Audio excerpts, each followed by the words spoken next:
Hello, dear friends, and welcome to the next horrific chapter of Random Rhapsodies, Sonnet of Blood. I am Matthew R. Dawson, your friendly neighborhood host and game master for this Curse of Strahd playthrough.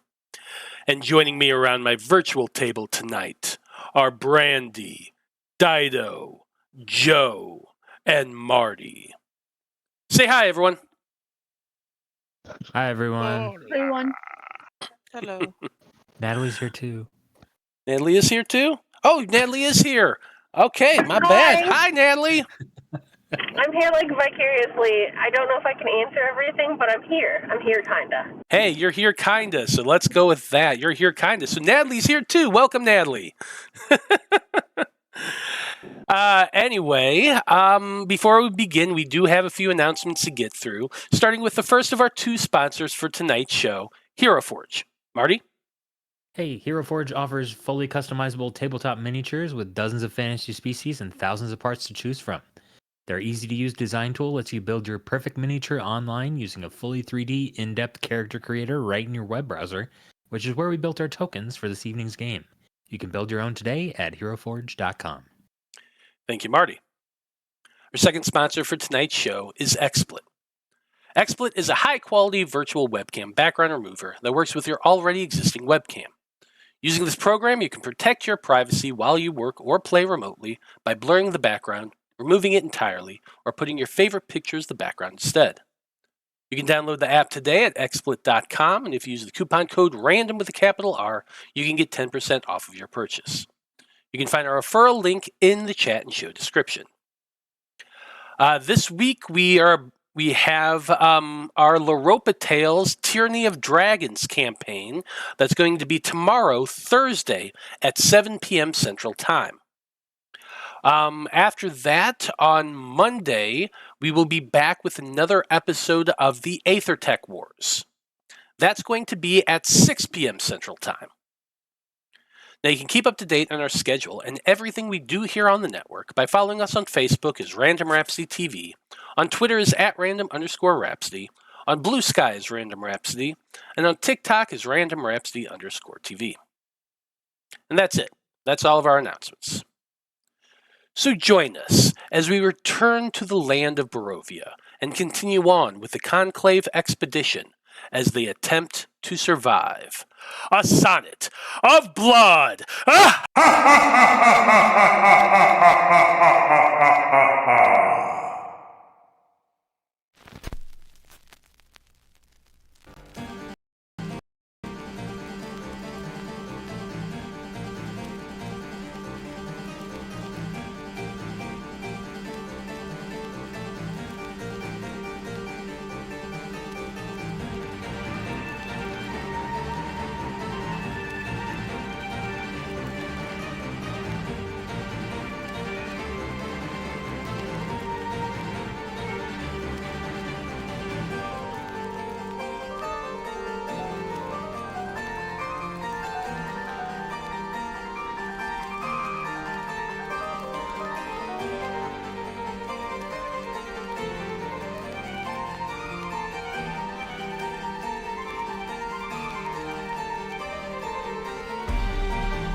And we're back. So, you probably by now know how we do our recaps. We offer up the Random Rhapsody coin, which in this campaign is good for a free Nat 20. Which means, yeah, if I do the recap, I get that coin. And so far, our players have been absolutely horrified about that idea and have not wanted me to do the recaps. But I'm always willing to. So if y'all are cool with it, I'll just go ahead and do that recap. No. I don't. Not today. Not today. Maybe another time. Maybe later.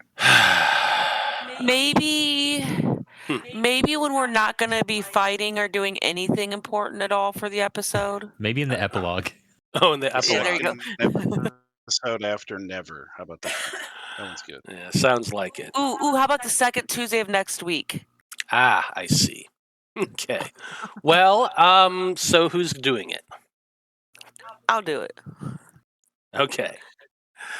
In that case, Vide, tell us what happened last time on Sonnet of Blood. So, last time on Sonnet of Blood, we started off by fighting some weird gargoyle-looking creatures who summoned some demon thingies for us to fight. But, you know, we're better than them. We got it. We got that. After we, beat them off. Oh wait, phrasing. Wow. Hold on. Yeah. Cut that one out. Last week. After we We beat got it them right. up. Okay, let me melt into the floor now. After we beat them and defeated them, we entered the tower, and Esmeralda decided to guard the wagons and our donkeys for us. We checked out the first floor. The only thing we really found interesting was a keyhole in the back of a fireplace. Second floor was disappointing as well. While we were checking out the second floor, we heard a door on the first floor slam. So we went down to see what was going on and found Esmeralda and the donkeys inside, sheltering from the cold that was encroaching on them. Delphine decided to cast some detect magic to see if we can find any magic items in this tower that might help us. And Danika wandered off to check out a trapdoor that we found earlier. She ended up being able to open it and entered that room, where she saw some ghostly figures who yelled at her to go away. The master is not to be disturbed.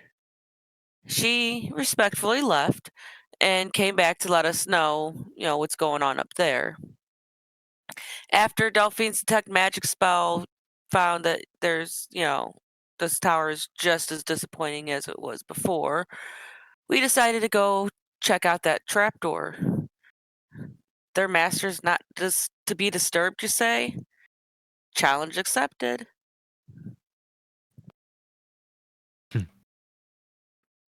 Very well done. There you go, Vide. There's the random Rhapsody coin. Don't forget to use it. It's only going to last this session. Can I have two since I made an absolute ass out of myself earlier? No. No, in fact, we're taking it away, actually. But anyway, Expedition. You are all now standing at the top of the tower, guarding Tsolenka Pass. The night's wind is sharp and re-chills each one of you as you climb up. You look out past the battlements, which on top of are 10-foot tall statues coated in snow. They seem to be facing outward. With the light from Urzak's shield and Vide's scimitar, you can see that each statue is gold-plated and depicts a female human knight holding a lance. The cold wind stirs the snow at your feet, under which you can see human skeletons clad in rusty mail. Once the last of you have climbed through the trapdoor in the center of the tower, you see 8 ghostly forms that appear before you, hovering beside each of the statues and looking down toward each of you with cold glares, as they declare once again, "Begone! None must disturb the young master's rest."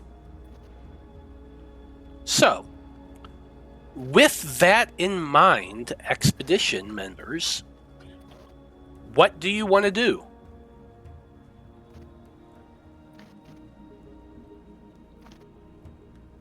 How many of them are there? There are 8 in total. I'll go ahead and show you on the map. Uh-oh. At least I would if I could select them all without selecting those other things.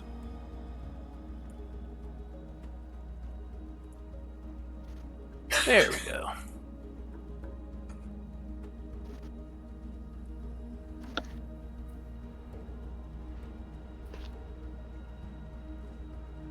There they are. Well, kind of, sort of. You can't really see them too well, can you? Because they're, see-through and all. But they're there. So we're disturbing the peace, correct? That's not out of the ordinary.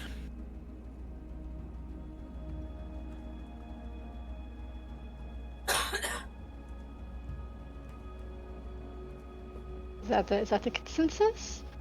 That we're gonna disturb the peace? I'm okay with that. I mean, that's kind of on our to-do list, yeah. Yeah, I mean, we need to talk to this guy. Okay, hold on. I mean, do we need them to be alive to talk to him? I mean, I didn't say that. I just said we need to talk to the guy. That's And okay, I all they're can't get all of saying them is- anyways. All they're saying is we can't talk to him and disturb his peace. I mean, are we going to be disturbing his peace, though? I mean, I don't think we're Well, we necessarily still going to well, be yeah, we need to talk to unpeaceful. him. He's Yeah, like I in a mean, magical sleep, I'm We assuming. can peacefully talk to him, and he can still be at peace. Well, Nobody's at peace here, let's be real. I think they're just like a You're right. defense mechanism here. I mean, I might be able to just kill them all in one go. I don't know. I don't know, maybe. I might be able to do a good hunk of damage to quite a few of them. Well, I guess it depends on how powerful they are. How powerful are they, DM? I do want to see this happen, though. Some low level stuff. So I mean, you've all all been clerics standing do. here talking amongst yourselves Yeah. for about a minute now, kind of going back and forth, debating as these snowy looking ghosts are staring down at you. But after that minute goes by, all of their faces change. They kind of go elongated, their mouths open, showing very sharp teeth. Their hands rise up, and you can see long nails extending like claws as they all rush forward and attack you. We should have chose violence first. So roll Okay. for initiative. Oh well. It's okay, the choice was made for us. And that's okay. I feel like we weren't Yeah, disturbing anybody. We were being very quiet. We were just quietly discussing amongst ourselves. About how to kill them all, yeah. Sir, I mean, I totally agree. we'll be with you I in a really moment. think they're overreacting. I was gonna make a joke. But Cog and Bad Delphine joke. are just still having a conversation about who could be more dangerous or take more of them out in one go. Yeah, that's because probably we're the at the thing. bottom. I mean, Oh, Vide too. yeah, Bye-bye. it seems like all of them are There's gonna so go. many of them, Except 2 of them aren't. 3 of them won't go before us. How many did I do there? 1, 2, 3. You got 8. 4, 5, 6, 7, 8. Okay. Cool. I love it when I go first. This is so much fun for me. Okay.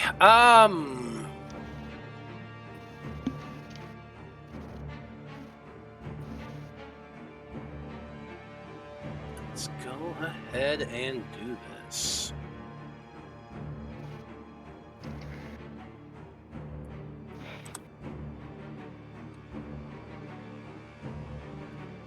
Okay. Yeah, you're just all in that group, clustered, talking to one another, standing around that the trapdoor. So you kind of see out of the corner of your eye these things rushing down towards you to attack. The first one is right up on Cog's grill. It flies down to being right next to you, and it lashes out with a swipe of its clawed hand. But that's a 7. That is totally a miss. It just goes whiff right over the top of your head. I already got one ex-wife, bitch. I don't need two.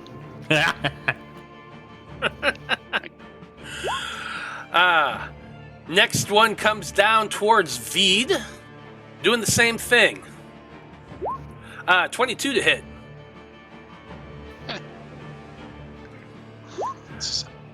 You're going to take... They wanted to swing low and they went for me. Yeah, they just swung too high. They're expecting you to be taller than that. But this one attacks, goes through, and it's going to do 8 points of cold damage. And I need you, Vide, to make a con saving throw, please. Do I have to? Yes. You can choose to fail, I guess. Mm-hmm. Mm-hmm. You do get a plus something from. You get a +2 from me, so. Not that it matters. She passed. I think, yeah, it looks like you passed. Yep, you did pass. Good job. We gotta boost your charisma, son. Nah. Okay. He's just as charismatic as he needs to be. Okay. Well, that's the paladin's bread and butter thing. That's what I'm saying. Next one is going towards Danika. So this one's going to take an attack. That's a 21. That does hit you. Because not an initiative. Oh no. 12 points of cold damage. I'll go ahead and roll for you.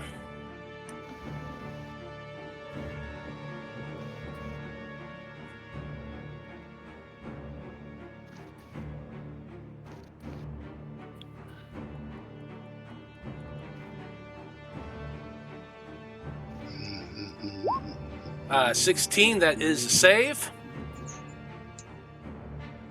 That's good. Third one is going to fly down towards Urzak and Danika, but it's swinging at Urzak. Danika's not in initiative order. Oh! I should have known me- better than Do you want me to roll for her? that. Go for it. A 9 misses me, by the way. Yes, a 9 does miss. Thank you. Might have to back up something here. Just remember, in case it changes mine on accident, I'm at an 8. Cool, it did. 7. 7. 7's fine. And that one. Sorry, Danika. Okay. I moved her into proper order. We do not have to retcon anything. Urzak, you're up next. Great. I'll just swing back on the one that hit me. Probably a good idea. So we'll take our first attack, and that is a 20 to hit. Let's see here. Where's this? That is a magical weapon. So yes, it does hit. All right. We will do 11 damage. 11 damage. We will take another attack. That is a 19 to hit. 19 also hits. And we will deal 13 damage.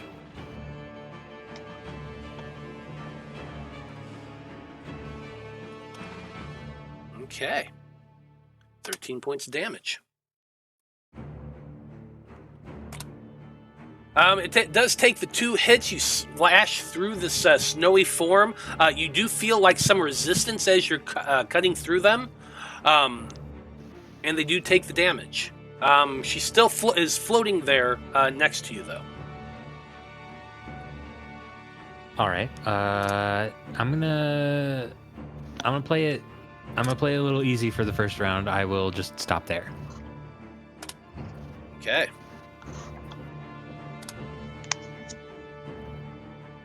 Next up is another one of these snowy maidens. This one is flying down towards Delphine. Let's take an attack at you, Delphine. That's a 9. That's going to miss. Mm-hmm. Vide, you're up next. So I am going to pull out my good old thorn whip and attack the one right in front of me. 22 to hit, Does hit. 5 damage. Okay. Got my extra attack, 12 to hit. 12 misses. And I'm also going to say we were just wanting to talk. And then that's it. The snowy maiden does not respond, unfortunately. I think it's kind of like those ghosts that Cog tried to convince. Mm-hmm. I think they're gonna. I don't think it's gonna work. Cog, you're up. Yeah, he's just gonna kind of look around and be like, "Alright, let's see if this works." We're just gonna turn undead, but at this point, it's destroy undead if they're a 1 or below. Okay, let's And his see. DC will end up being, let me double check. His DC is 17. Wisdom. Okay, let me see here.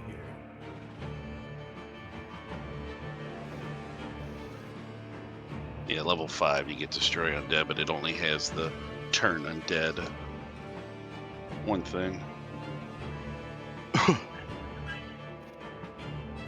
Yep, this will affect them.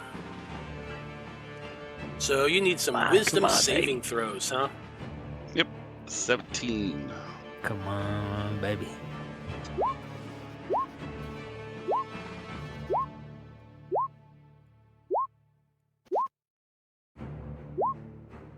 Yeah, that was just a wide range of disappointment. Wow. The highest thing I rolled was an 11, and the lowest was a 2. That's just rough.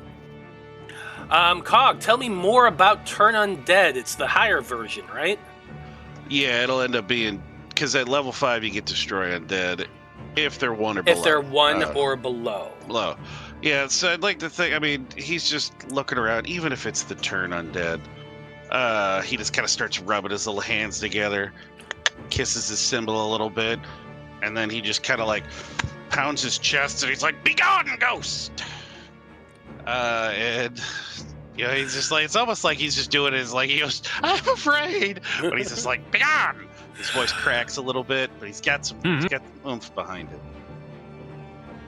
So if they don't get destroyed, they're all gonna run away, or they have to on their turn. Yeah.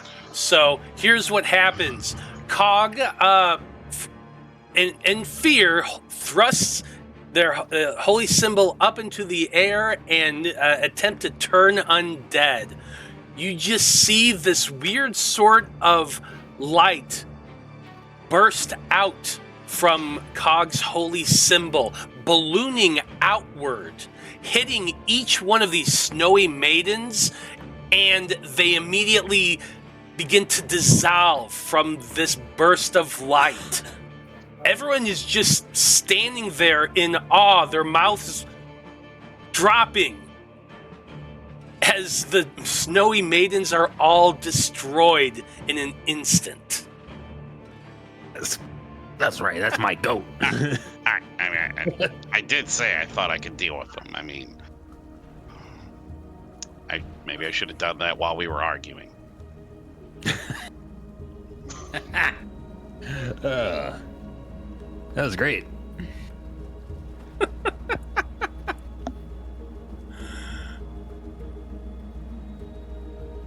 Oh, do we get a passcode to go see? Everyone's just kind of like everyone's just staring at you right now, Cog. Or do we win a prize? What?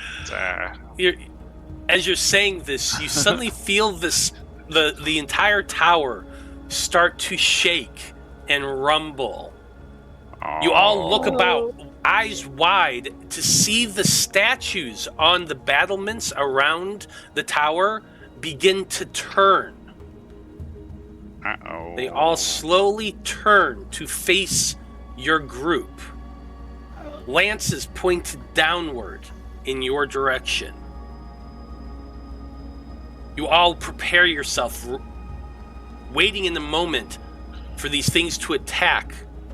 But then the lances begin to rise up and are rested against their shoulders. You hear a kind of pop. And you look to the one that's to the northwest to see that the chest plate opens up to reveal a small hidden compartment. Inside the compartment is a single stone key.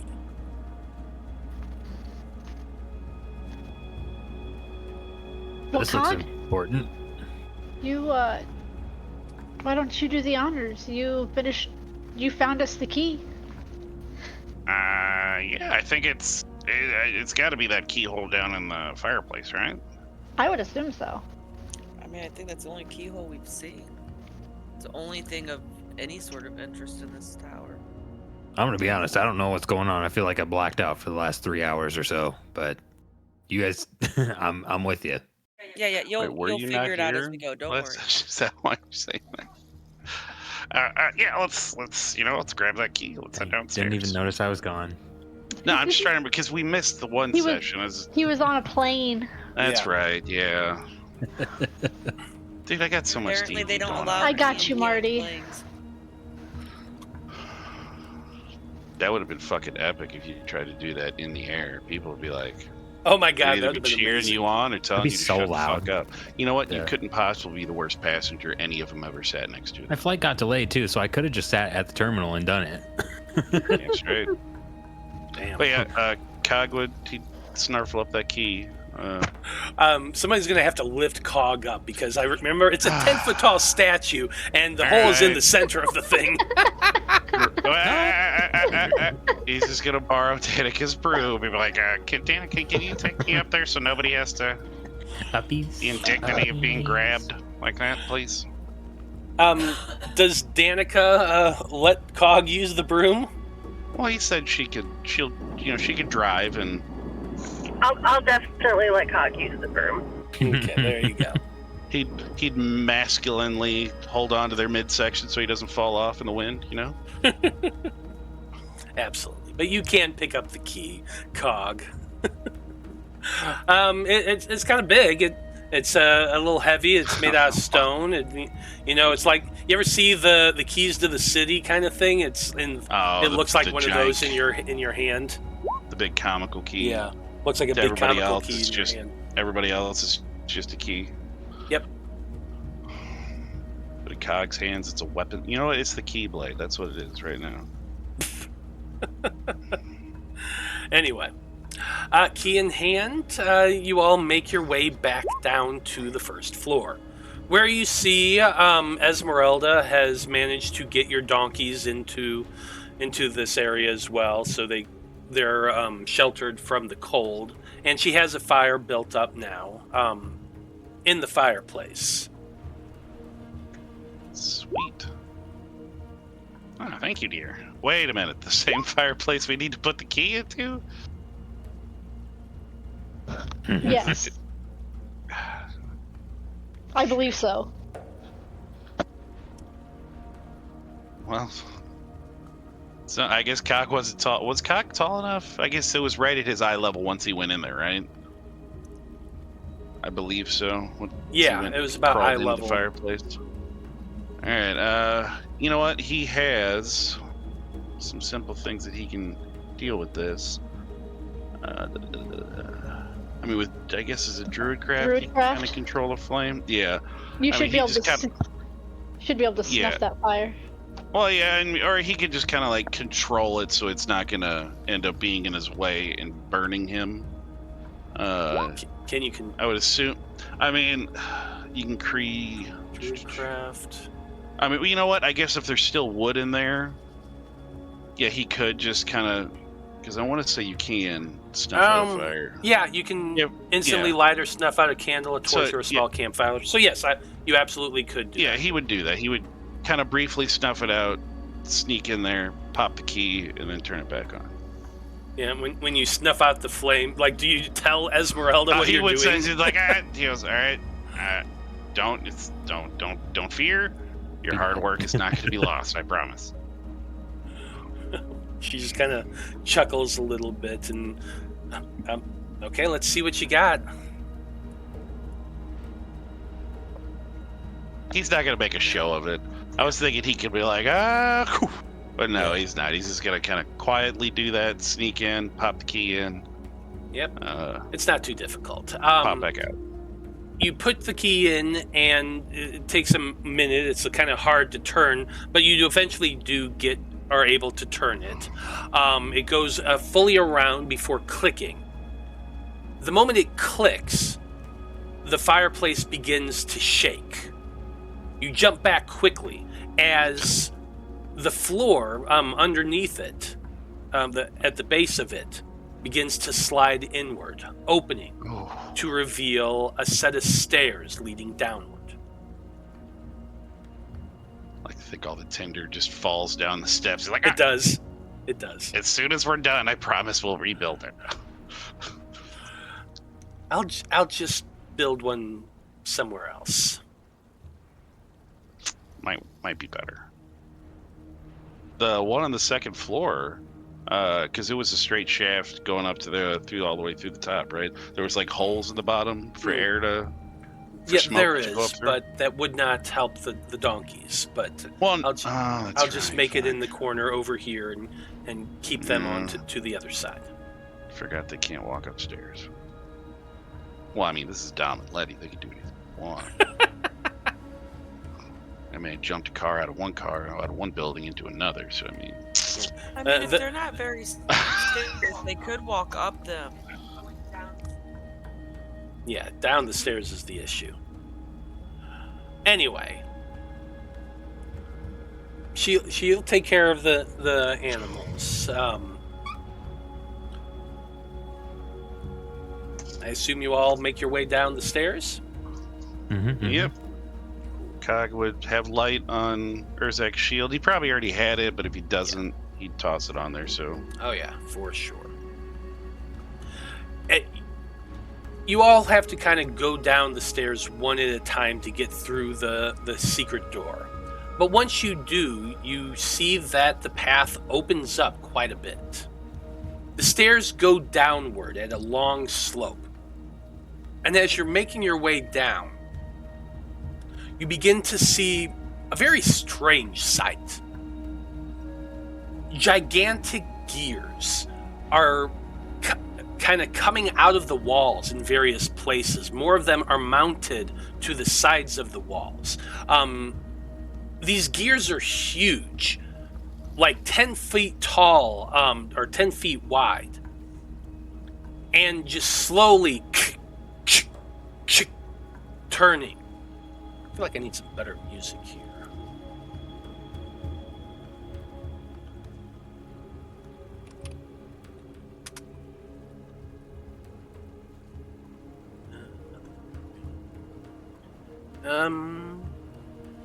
Anyway, these gears are massive and turn slowly as you pass them. Some of them are sticking out sideways, and you have to duck your head a little bit to get past them. They're massive. It's like you've seen the inner workings of clocks. Clocks exist in Europa. They're usually very expensive and handmade, but they do definitely exist. All of you have seen them before, but you've never seen gears like that at a scale such as this. They're massive. whatever kind of machine they're powering or they're running must be gigantic. You continue to make Watch we get down there and it's just this little, like, tiny music box. It's a Modron when we get down there.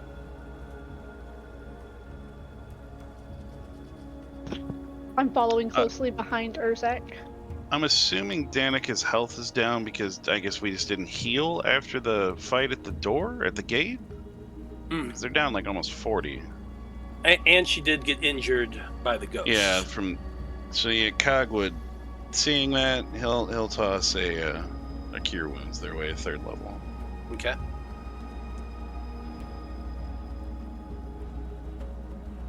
And that is going to include an extra 5 on top of that.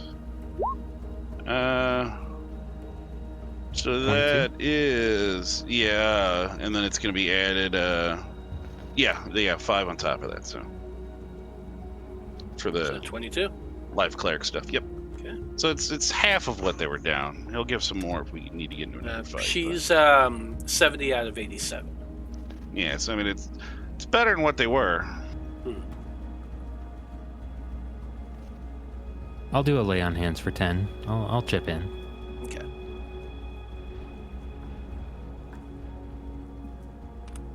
There you go.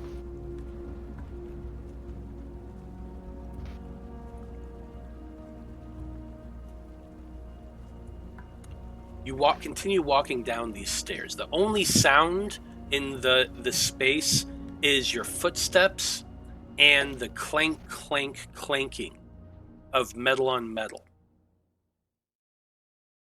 It's an eerie sound. You continue further downward. And eventually the light from your shield carries you to a place where you see a landing at the bottom of these stairs. As you make your way into it, you see a long corridor ahead as far as your light can go. And there are more of these gigantic gears structures, clockwork-like, moving around and around, sticking out in various places out of the walls. What do you all do?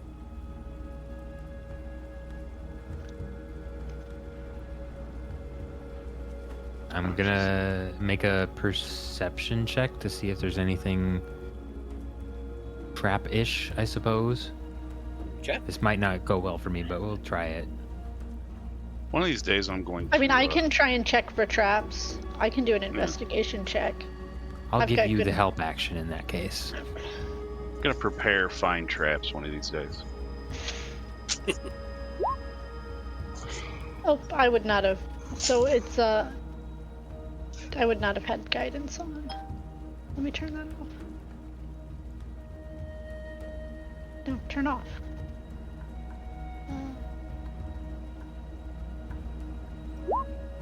27 with the help. As you step off the stairs and begin to make your way into this corridor, you're looking for traps along the walls and then down to the floor.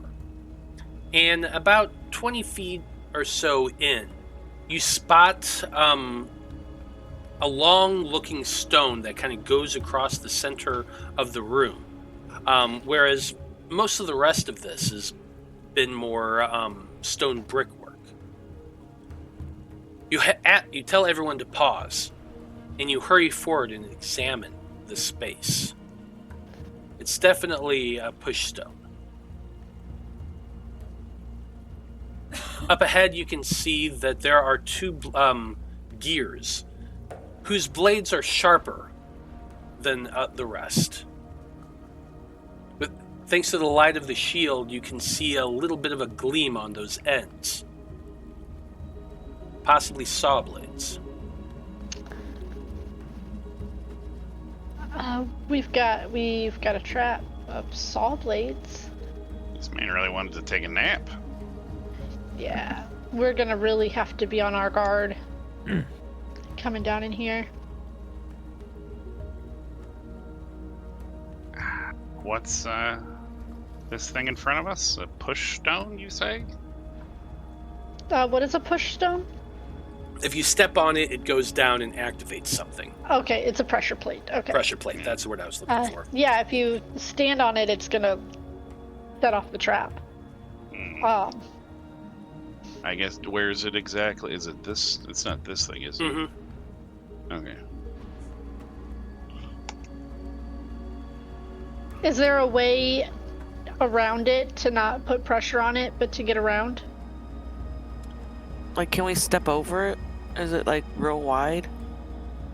It's not super wide. You should be able to make a decent-sized jump over it. It would be just an athletics check. I can do that. Think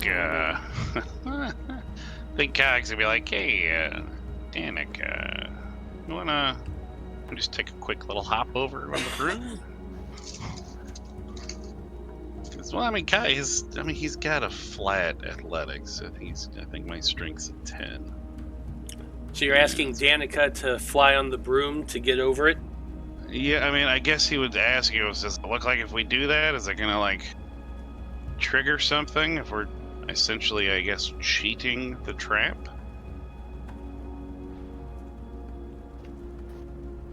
I mean, I really don't want to have Big Green throw me. I mean, I guess we can. Danika, you with us?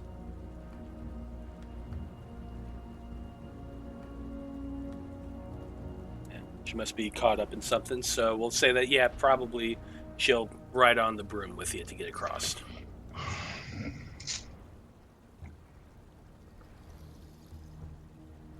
As for the rest of you?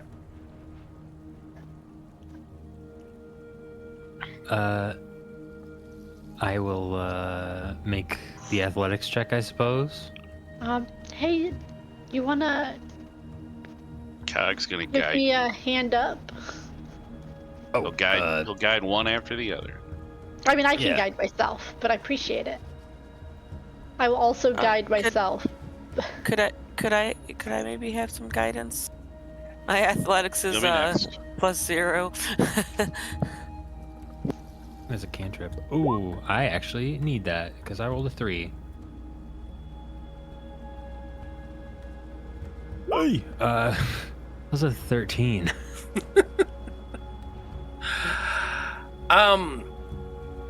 Yeah, Urzak is the first to try to jump over it. He leaps and hits the edge of the pressure plate with the back of his foot. The moment he does,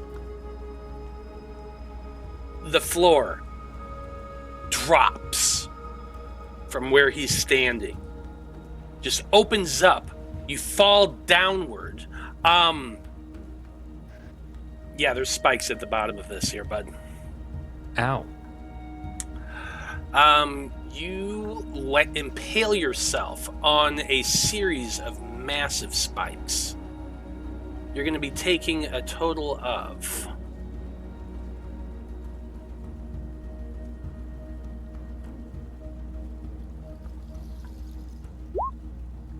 31 points of piercing damage. Easy. Oh, Ouch.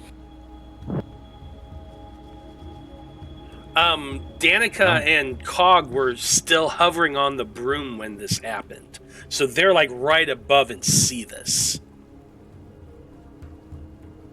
Oh, buddy. I'll get to you in a moment. Come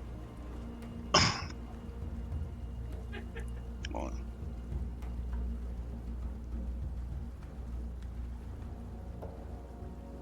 Okay, I'm suddenly very terrified to try this jump. okay. So, Yeah. Oh wait, I can't. Wait, is that how big the hole is? That is how big the hole is. Oh crap, I ain't jumping that. Fuck that shit. Nope, I'm staying right here. At least it was me and not Okay. any of you guys. I'm gonna grab Vide's arm and with both hands, because I think Vide might still be stronger than Delphine, and be like, no you don't, and I'm gonna cast a Vortex Warp on Vide and not throw her, but I'm gonna teleport her to behind Danika. Him. Yeah, him. Yeah. Okay. That spell slot is gone. And I'm gonna do the same thing to myself. Fair. Poof. But behind him. You poof and land behind Vide. All of you, the two of you, are on the other side. Danika and Cog are still flying out on the broom above the hole where Urzak is still just laying down there with spikes piercing his body in many places. Like, remember the scene in the second Saw movie when they threw the chick down into that big pit of used needles? Mm-hmm. Ooh. But it's just giant spikes.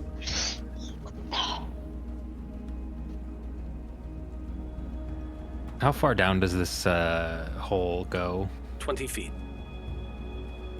I'm just gonna cast Misty Step and just go 30 feet here.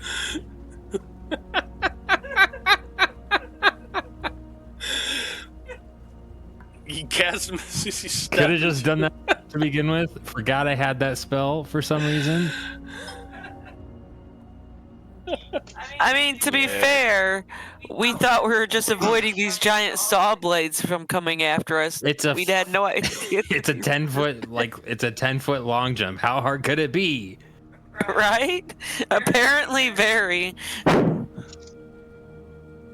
Well, the reason you set off is because you failed the jump and hit the edge of the push plate. Right. That's what I'm saying. It's a 10-foot long jump. How hard should it have been? Okay, so for a character with 20 strength? Yeah.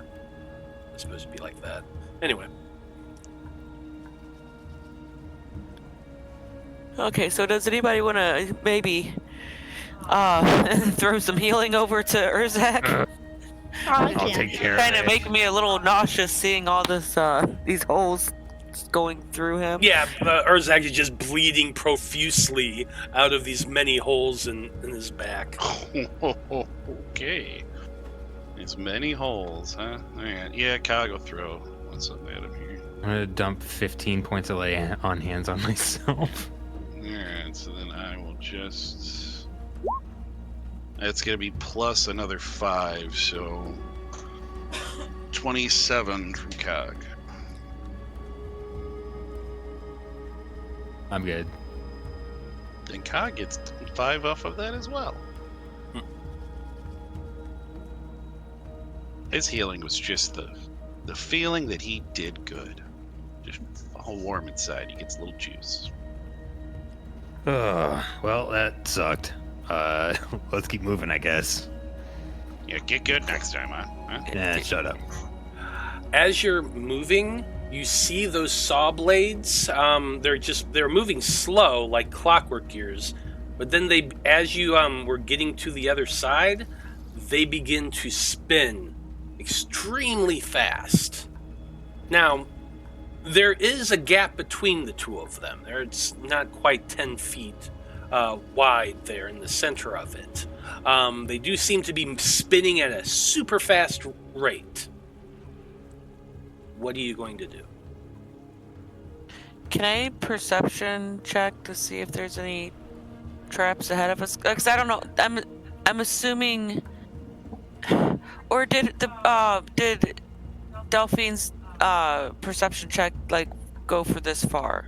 It went to about. Well, I mean, you don't really know, honestly. I think we would need probably. But we'd have to keep doing a couple of them. Yeah.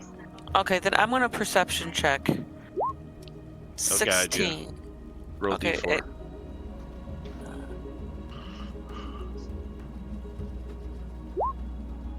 19. It's hard to see much past the spinning blades. You examine the walls nearby and that sort of thing, and you don't see any sign of like buttons or levers or anything that might control these things. I don't see any like other pressure plates in front of us either. You don't see any pressure plates in front of you, as far as you can see. But honestly, those saw blades are kind of distracting too. Okay.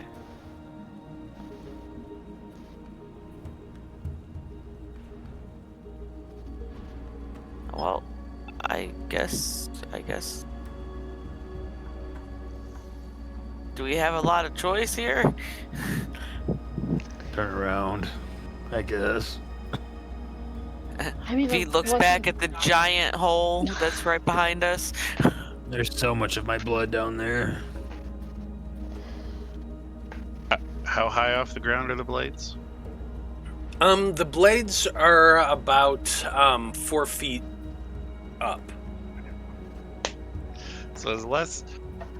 With that perception, like Kit was asking a question, were there anything like below the blades to indicate maybe extra blades that would come out?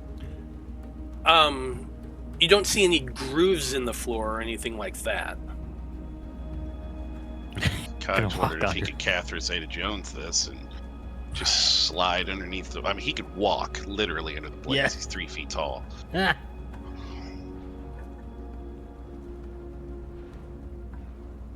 One second here. So is that what you're doing?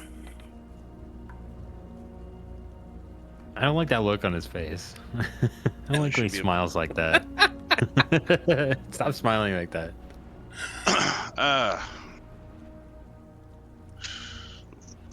Yeah, I mean, those look like big blades, don't they? Yeah, I mean, there's no pads. I didn't see pads or anything like that, right? You don't see any I mean, there's gotta be pressure s- plates. You don't see. You haven't seen any pressure plates. You haven't seen. You don't see any like grooves that might indicate blades underneath or anything like that. There's got to be some kind of trick to this. Otherwise, I mean, it's a trap, obviously, but there's something we're supposed to do. Otherwise, they're gonna like either something I feel like else they're is gonna gonna go, open like, that we just can't see. Yeah. Well, I mean, even then, clearly everyone would think, "Oh, I can just go underneath it." Guarantee something else is gonna fucking happen because that would be too easy.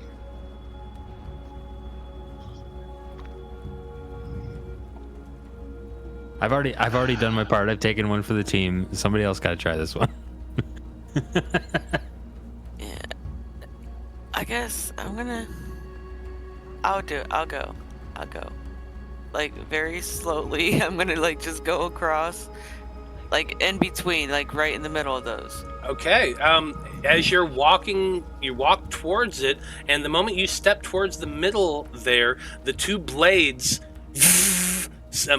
clamp inward, exactly how Urzak was fearing. I'm going to need you to make a reflex saving throw. Thing, you have good dex saves, right? Yeah, sorry, dex saving throw. Okay. Fuck, I got Pathfinder on the brain. Wrong game. Dex saving throw. Okay. Instead of that 8, can I use my nat 20? If you want to. Yeah, I'm using it because I'm not getting cut in half today.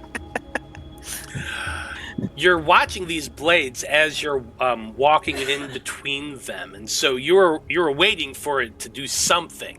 So the moment you see it moving towards you, you tuck and roll and jump and roll out of the way as the two blades and then extend backwards again. See what I tell you. Okay, so yeah, guys, maybe go under.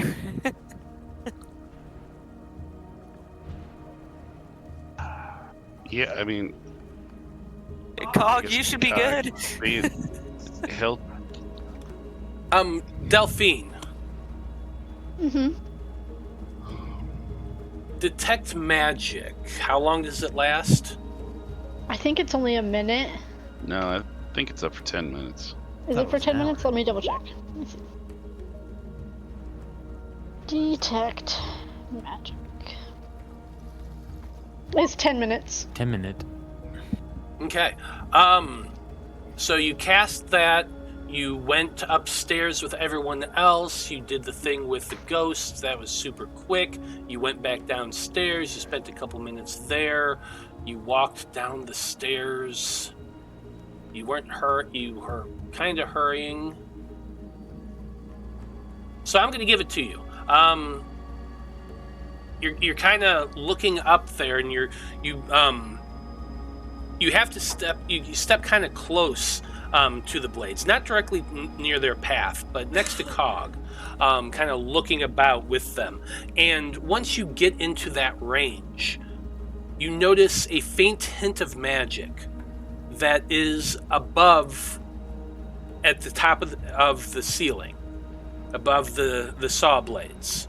Now, the ceiling is about 10 feet up. It's not like a super tall area you're in right now, but there at the top, like directly in the middle of them, you can see a glimmer of magic, divination magic.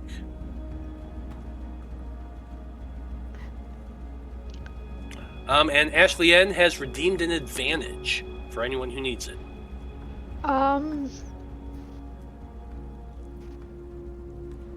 Is it like an object that's radiating magic? It's more of a space. Can I shoot a firebolt at it? You can certainly try.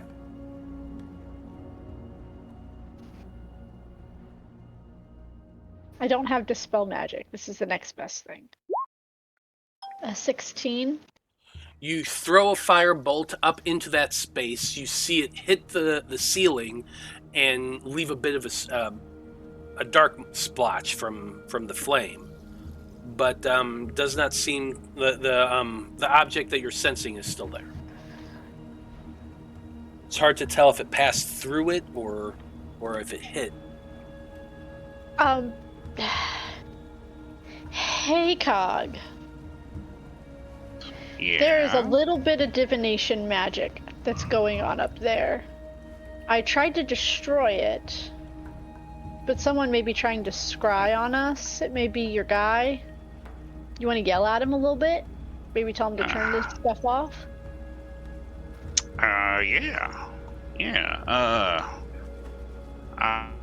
Hey, Darts.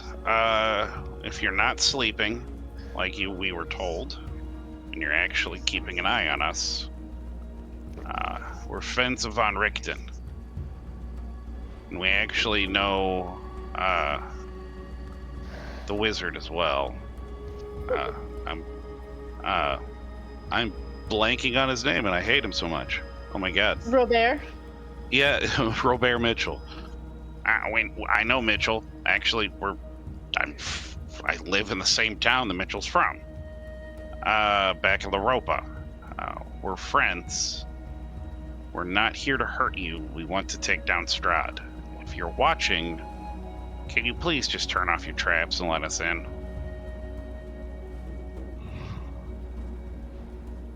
He's just trying to be as courteous as he can. You say this, and then you will all kind of just pause and watch the ceiling, and then watch the blades. Nothing changes.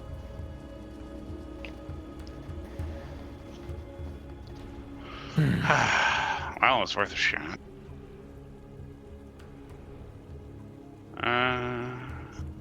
And we haven't kind of figured out the potential mechanism to shut this. They had to do a deck save when they went through, so I'm sure. Can I do an investigation check to see if there's a way to turn it off? I mean, you're welcome to do another investigation check if you like. I'll do an investigation check. Can I do one on my side too to see if maybe there's some? 27.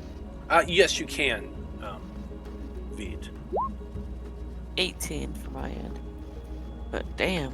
that 27. Okay.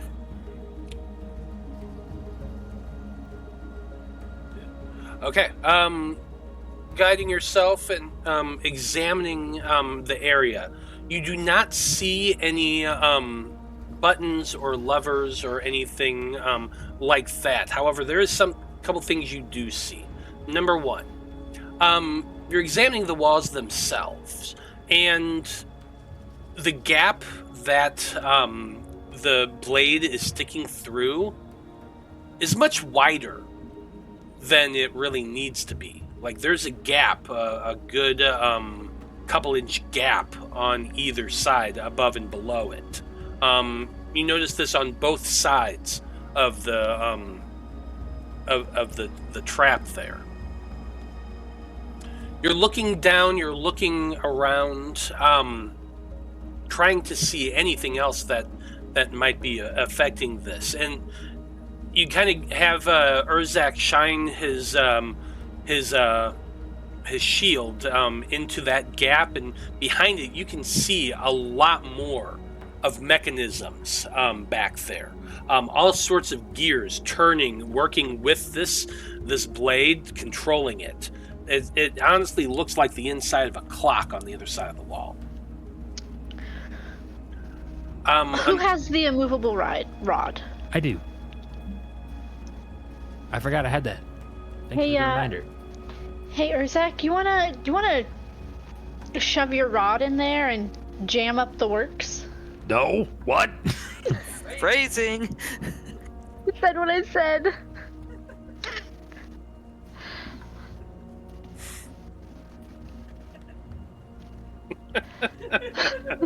I think he broke Marty. I gotta go. I'll see you guys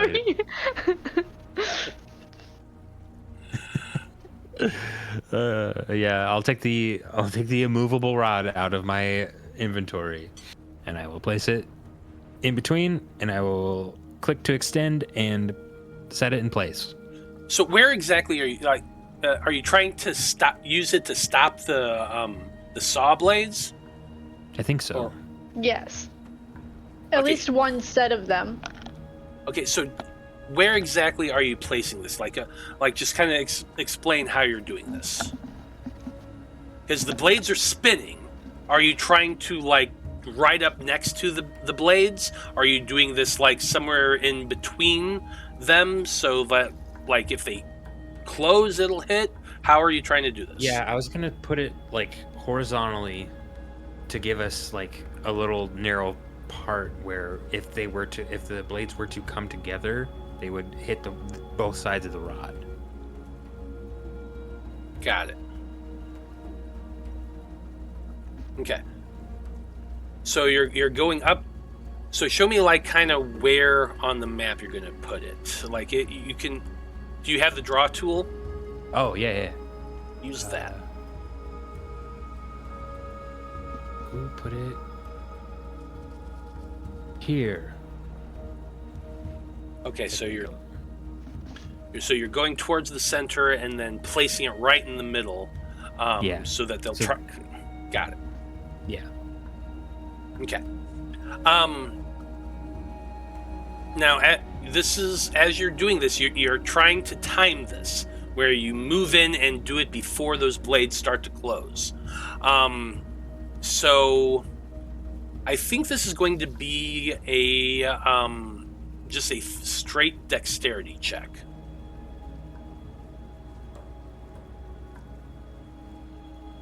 Or I'll also allow sleight of hand if you're proficient in sleight of hand. I'm not. Okay. So 13. 13. So you move up and you're trying to position this thing. What? Sorry, I'm used to Dex. I was just reading guidance. Would guidance work in that? Since it's not an ability, it's not a save. If you're just doing an ability check, it would. Yes, it would. Okay, I would have guided him. I was just reading up because I wasn't sure. Okay. Let's roll that D4. Yeah, it would have to have been bless for saving throws. That makes it 17. Okay.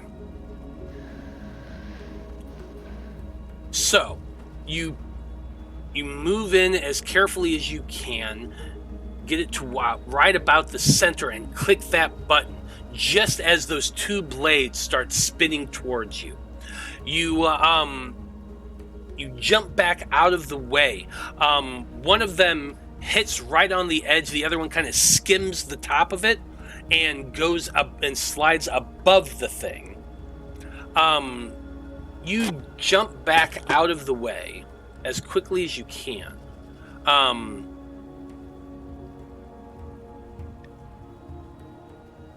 You get caught by by the blade that went up over it. You're going to take some damage, but not as much as you would have normally.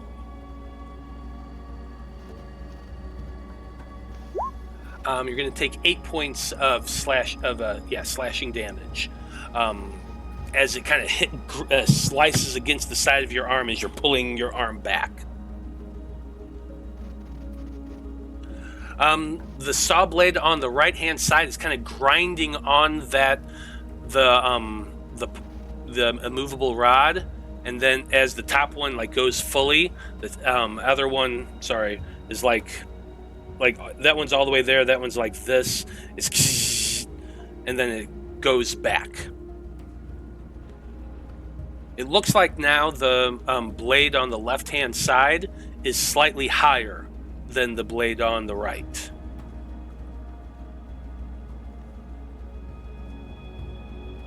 Oh. That didn't go how I wanted it to.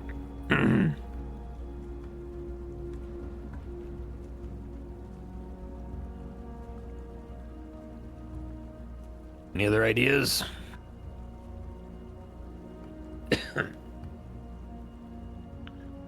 What if you took the rod and instead of going in between like that? Because okay. I was thinking of going in the gears of one of right here. Right? One of the blades. Shove it in the gears.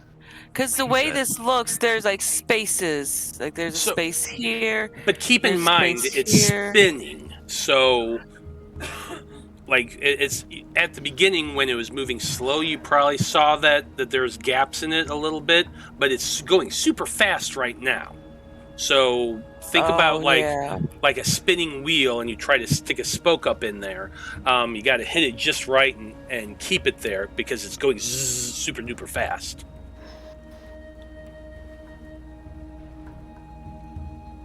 So you can try that. It's just it is not an easy task.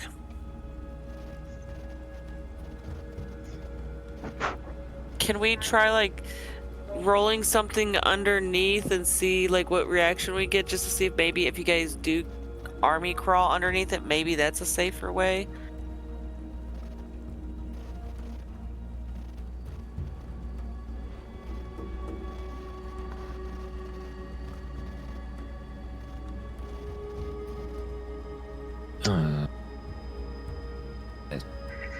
I don't know if there's anything that would have enough weight to it that would potentially trigger something. Fair enough. Now, when they came out, they're coming out at 4 feet tall? Oh, I forgot to resolve Vide's investigation check. Oh, yeah. Vide, you're kind of looking around for something on that side, too. While they're attempting all this. You did not find any buttons or levers or anything like that. However, you did notice that there is another odd-looking device further down the corridor. It's kind of an outshot platform. Imagine a bicycle on its side, and where there's a long bar, and in between that there's another big old gear about maybe a quarter of the size of these large spinning blades. This one is more bulky. It's kind of thick looking, almost about half a foot thick. And in the center of each gear, there is a single hole. You do see that. Okay. Interesting. And there's nothing else like along. I'm not gonna trigger anything by walking over here. You don't see any more pressure plates or anything like that, no. Okay. Can I look? You said there are a couple holes. Mm-hmm. Can I take a closer look at those holes? Make an investigation check. You're kind of doing this while they're messing with the rod. Yeah, 19. Honestly, when you look through it, it almost looks like looking down the barrel of your gun. Almost. Oh. It But there's doesn't nothing. seem. But you don't like you're holding your scimitar and kind of looking in there, trying to see anything. And with your 19, you do see like a point at the other end, almost like a thick needle, a needle about the thickness of your finger. Oh shit! Yeah. Okay, I'm not gonna put my eyes that close to that anymore. It doesn't look like it's in any way connected to the spinning saw blades, does it? I mean, it's there with the two holders on it, and there is a metal attachment towards the back. It almost looks like a well, it's round and circular and has another circular bar inside of it, kind of extending outward, and it is slowly moving forward now that you're looking at it, extending out towards the circular gear.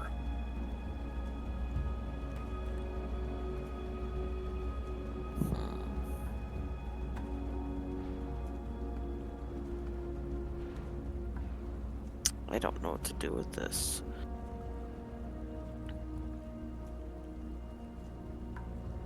I'm gonna look back. It's like, hey, any of you guys want to come over here and help me out?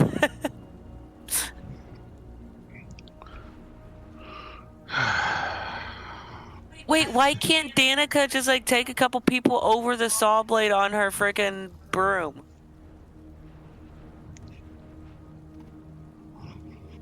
You have to. If the wall or if the ceiling's 10 feet high, and the saw blades are only 4 feet off the ground, there should theoretically be nothing stopping Danika from just flying over. Right? Because she's not over 6 foot tall. And I mean, she could crouch down too, even if it was kind of tight.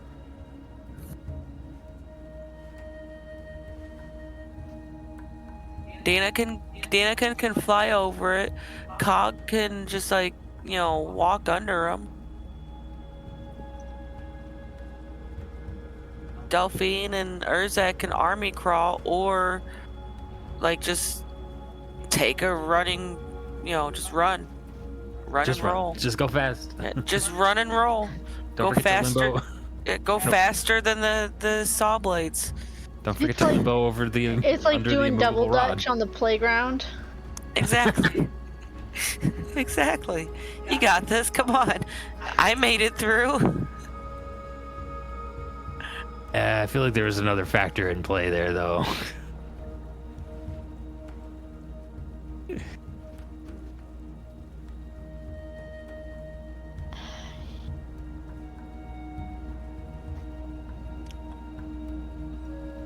Because I'm afraid something's going to try shooting out of this thing if I mess with it too much. You're kind of looking at, and that center post is starting to get closer and closer to that gear. You've only got estimate about 30 seconds left before it connects. Oh shit. What's gonna happen, man? There's no buttons or levers or anything that I can like hit? Not that you found.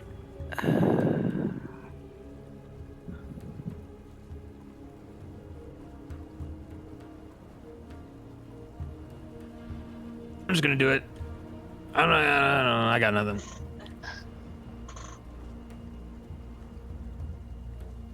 I run really fast. You're just running straight through it? I guess so. Okay. You run straight on through it. Give me a dexterity saving throw. Really fast. Really Get it right. fast. He runs really fast. Really fast. I cannot stress how fast. So fast. Like a 14 amount of fast. Yeah, that's not you a have- whole lot of fast. You have danger sense, by the way. Oh, I do. What does That'll give me danger sense advantage. give you? Advantage? Nice. Advantage. On decks against effects you can see while not blinded, deafened, or incapacitated. Ashley Ann is reminding that she also has a floating advantage for anyone who needs it. So can he have double advantage? God fuck. Double advantage. Double advantage. I just don't. I unfortunately don't think it works that way unless. I mean, I mean, it could. yeah, user advantage is different. If you want to claim it, or save it for someone it's else. either that or take a ton of damage. Please get another 10. It'd be really funny. Oh, there we go. Nice. Nice. Wow. Thank you, Ash.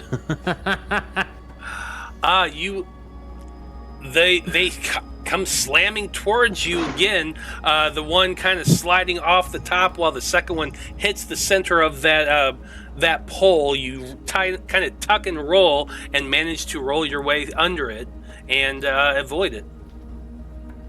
Okay, now come figure this thing out. Like in the next 20 seconds.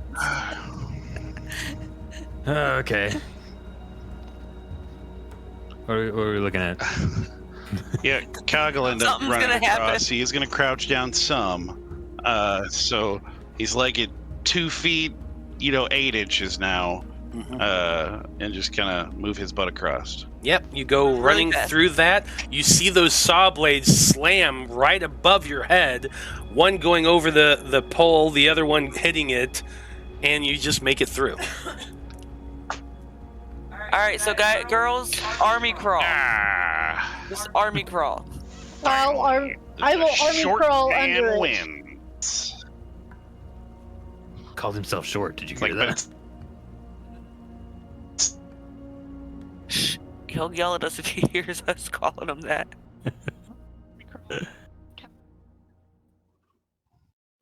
You all go crawling under it, just army crawling your way through. And each time someone goes through it, it just slams the same way it has been the entire time. By this time, Urzak has made it up to that to the bigger gear, and the pole is right about to click into place. You observe it as it slides forward and clicks into one of the hole openings on the gear. You hear a click click, and then it begins to extend backwards again. And that pole is starting to slowly extend backwards. As it's extending backwards, the machine begins to move. It clicks boom, once, and you're hearing a humming sound.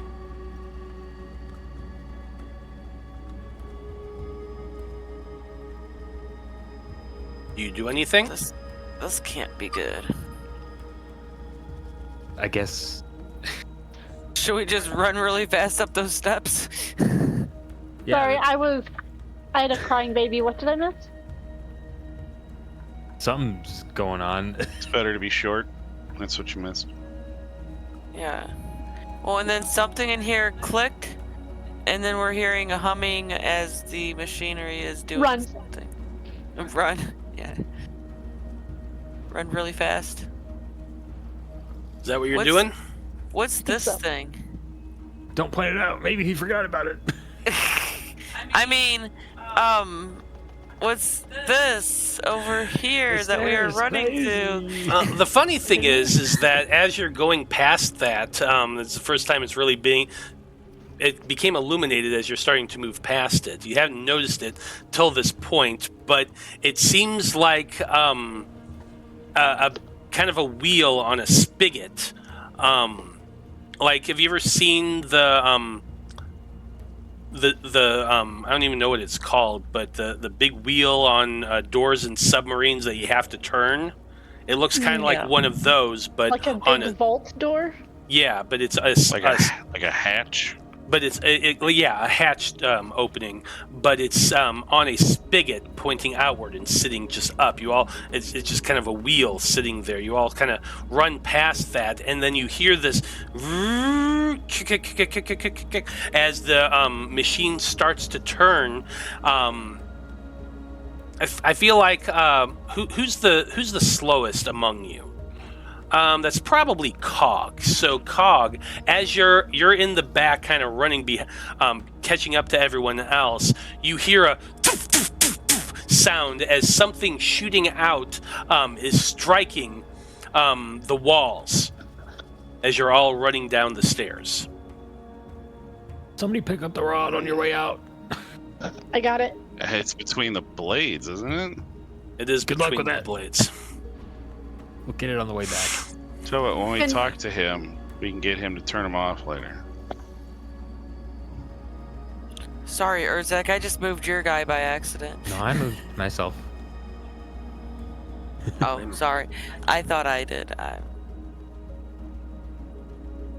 Hold on. Watch this have been like the way to turn off those frickin' saw blades. That'd be kind of funny. It was.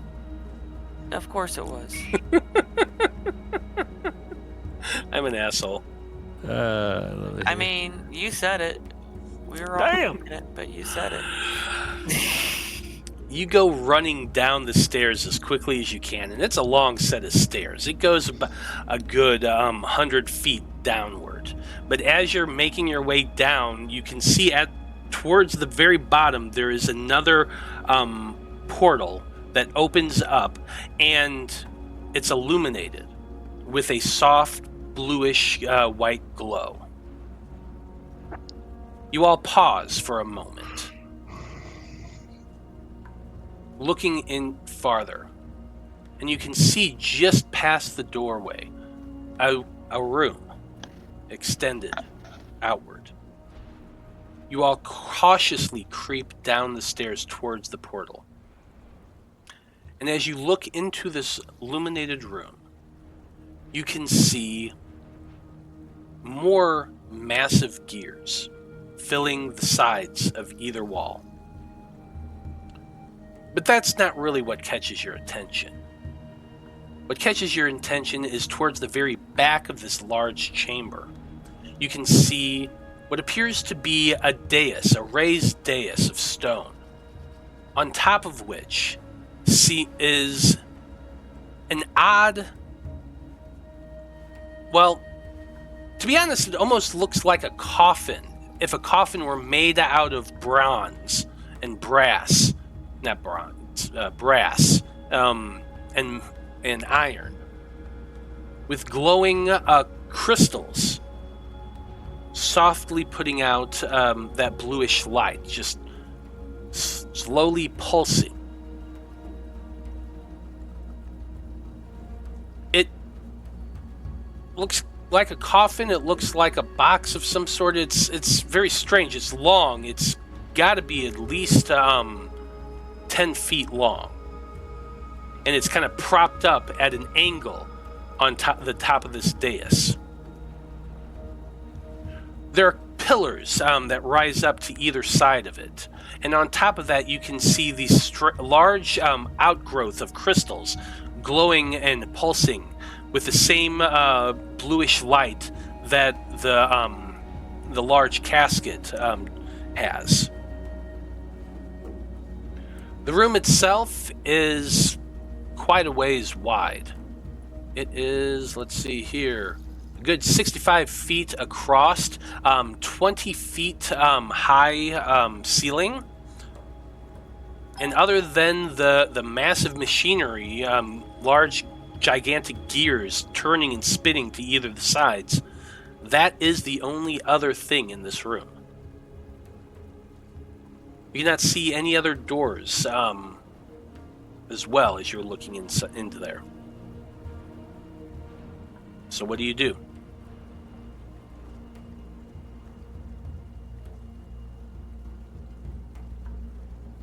Perfectly normal day in Barovia. It's, Danika opens the casket.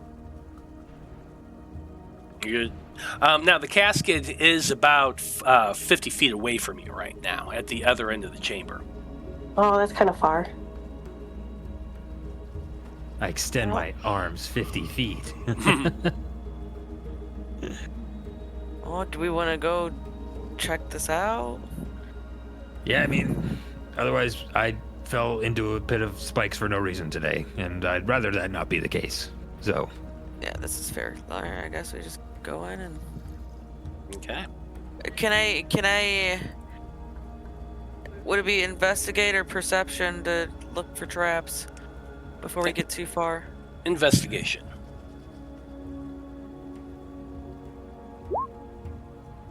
Anybody else want to do investigation? I'll give you the help action. I'll do investigation.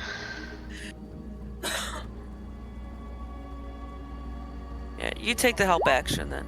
Oh, you No, don't need the help action. Never mind. Jeez. There are pressure Delphine plates. is all seeing. Yeah, there are pressure plates all over the floor. Oh, great. There's a lot of them, in fact. Hey, all seeing Delphine, you wanna? I'll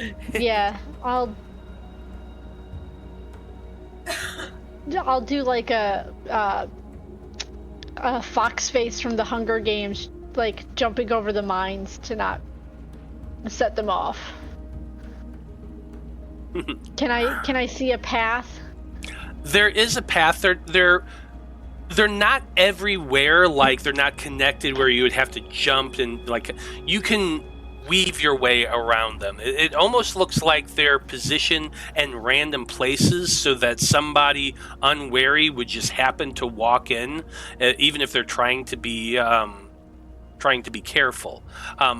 Most of the pressure plates that you're seeing are extremely well hidden. Like, extremely well hidden. This was a difficult DC for you. I will. Not for Delphine. But not for Delphine. Like, I'm just telling you, the DC to see these were a 25. So they are massively, like, extremely well crafted and hidden. It's very hard to see some of these plates, so if you're gonna follow me, you have to step where I step. Danika's gonna. Oh, go on. I'm sorry. I was like, but Jehovah's spelled with an I. This is all you hear, you know. 'Cause seriously, I was thinking the penitent man will pass. You have to get under the blades. There's the leap of faith, jumping over the thing. Matt, is this Indiana Jones, man? Yes, this is fucking Indiana Jones. Fuck you, Joe.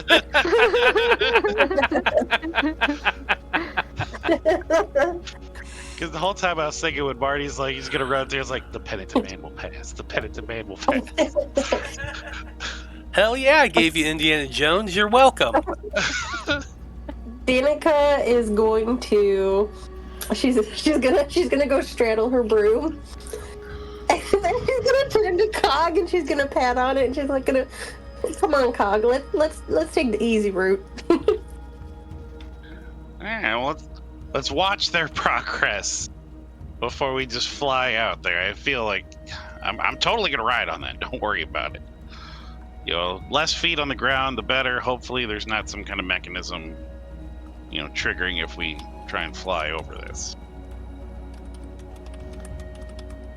I mean, all seeing Delphine, was there any other traps besides pressure plates? Did I see any other traps other than the pressure plates? Other than the pressure plates, no. That's all you see. All I see are the pressure plates. Okay. Well, I will follow Delphine, and I will be following her exact footsteps, however she goes. Absolutely. It's a kind of a weird weave, but you follow Delphine as she makes her way around, and without issue, the both of you are able to make your way back up to the raised dais. And I think that's actually a good place to pause and take our break. Everybody's on top of me. Oh, Delphine's, Right. Delphine's fantasy. Is it ironic that it is Urzak and Vide? I mean, Mm. both subjects of Cog's romance novel. Absolutely. Well, we will be back in about 10 minutes, folks, so stay tuned.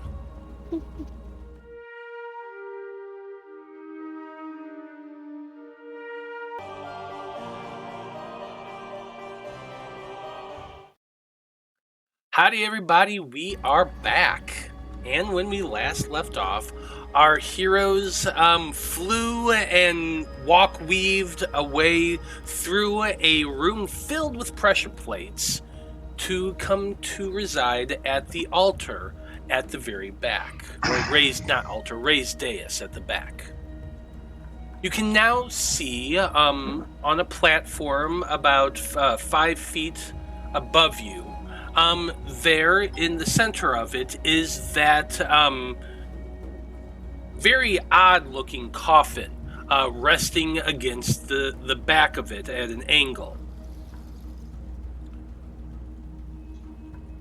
This contraption, as I described previously, is mostly made out of metal, iron, and with brass features, and what appear to be large rectangular crystals on the top and the foot of this machine. It seems to be supported by 2 large brass arms that come out from the bottom of the raised platform and up and holds it in place. The entire room is just filled with the clanks of gears moving and clanking and shifting. It's very loud in here. The crystals are all illuminated with that same bluish-white glow that just very dimly pulse. So, Expedition, what do you want to do?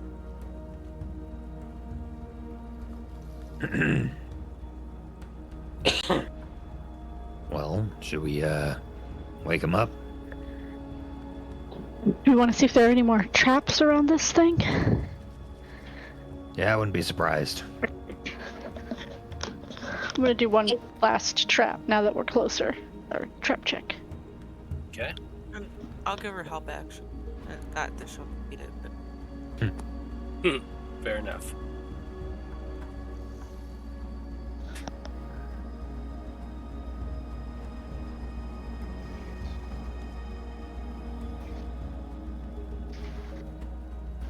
$24. You've got the help action, by the way. Oh, I'm sorry. 24. Okay. You first begin by examining the steps leading up to the raised dais. You do see a pressure plate hidden among the stones, and you carefully avoid that. You then make your way onto the platform, looking cautiously around it for any signs of traps. You can see that there is a seal around the outer edge of this coffin. You can see where the top connects to the bottom. And as you examine along the edge of that, you do see a couple places where there are, what's it called? Hidden needles inside the gap there. As you I will Go point ahead. them out. I'm just gonna point them out. Okay. You're pointing them out as you're finding them here, here, here, here. Wow, there's a lot of them. Yeah. On the right-hand side, there is an outjutting of metal in a box's shape with another keyhole in the center of it. A lock, obviously. Does it we look find like this? key? Does it look like the same key that we used to get down here? No, it is actually much smaller.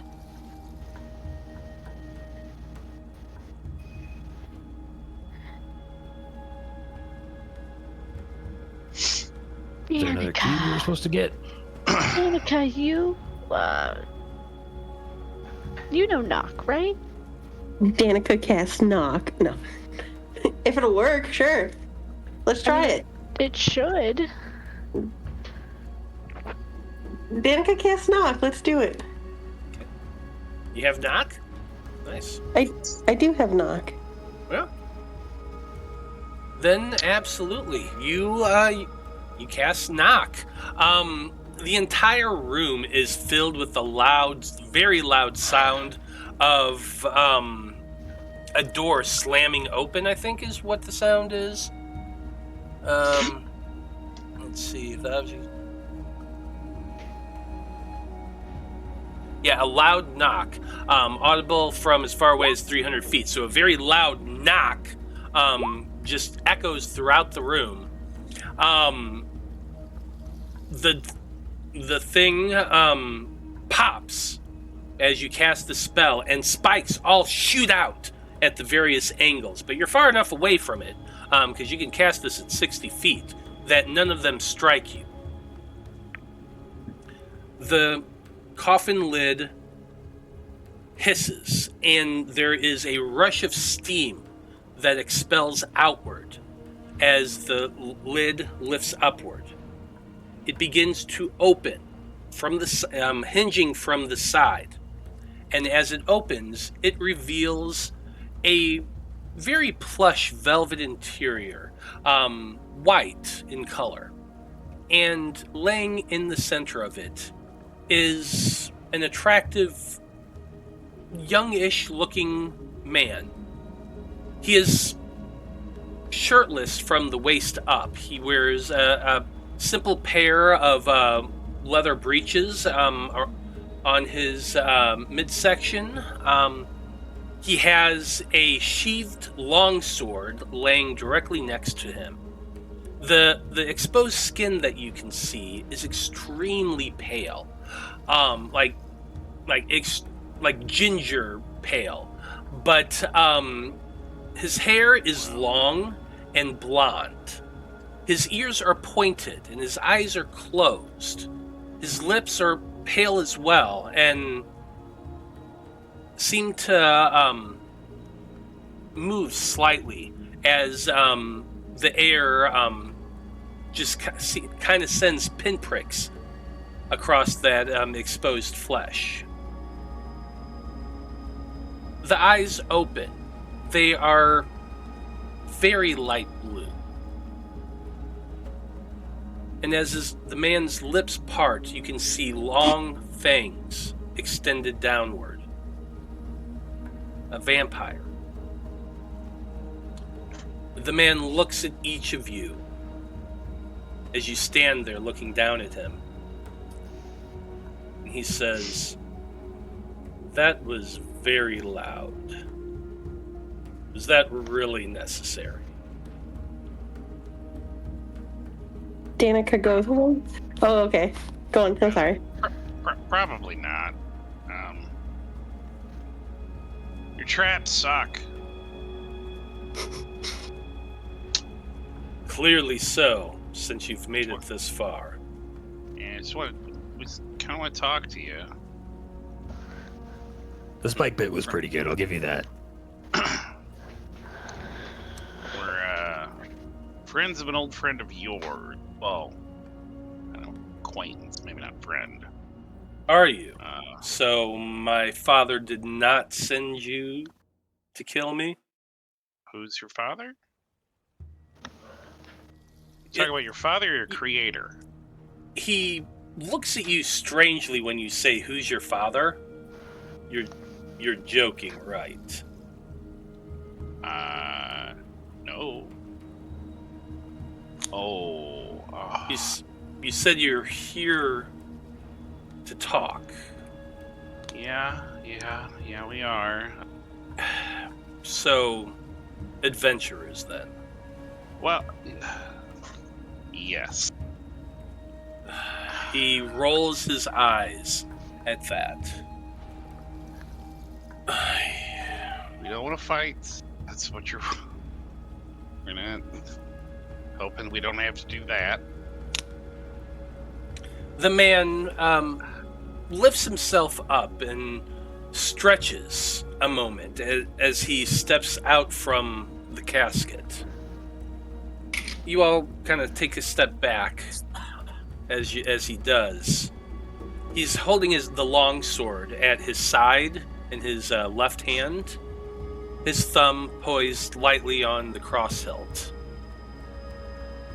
Let's start at the beginning.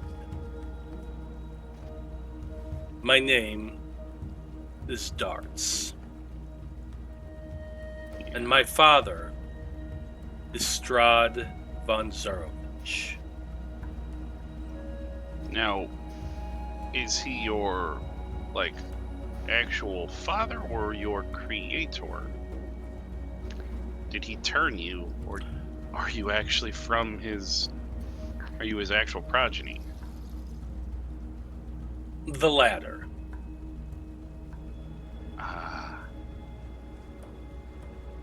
Are you the son of Lise? That is correct. You know my mother's name. This is... We met her interesting. in another form as Irina, but she was just beginning to remember who she really was. So the cycle has renewed once again. How long have I slept? I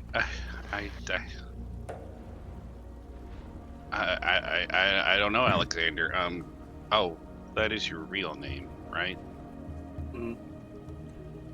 That was the name my mother gifted me many years ago.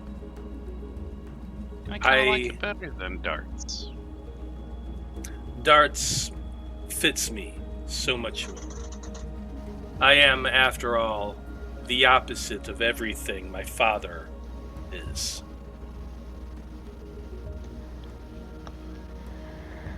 Okay. Wait a minute. Holy I swear to God you did not just... It's fucking Strahd backwards. How did we not pick up on that? You didn't pick up on that? You didn't pick up on that. You didn't pick up on that?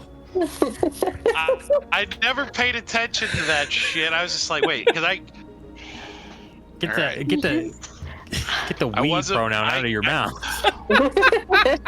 No, I keep been forgetting that he did what he did this for. Yes. Yeah, I suppose, I don't know how long she was in Irina's form. I guess she was in her... She was in her 20s? 20s or 30s? Was Irina's form? Matt? Really? Yes, she was, she was 23. Because they found her, right? It wasn't, she wasn't actually...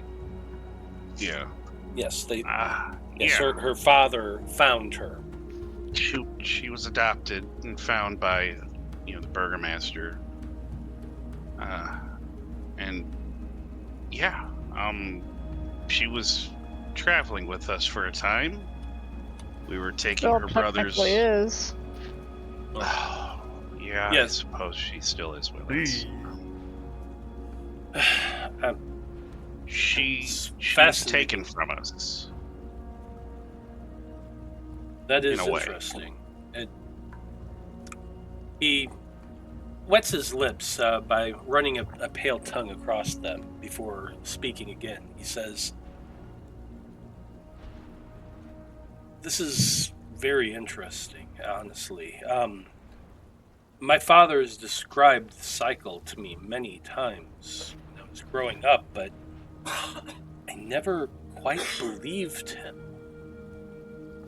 So, another reincarnation of Tatiana came along, and less than, or more, 23 years ago, I've been asleep. I don't know how long I've been asleep, to be honest, but if it's been 23 years since... do you know how long I've been asleep? When was the war... when did Strahd cease his war? Wouldn't... I'll have to look in the... Unless you have it actually written down in hand, Dyto. I do not. I'd have to look in Lysagas. It was... Wasn't it a couple hundred years ago?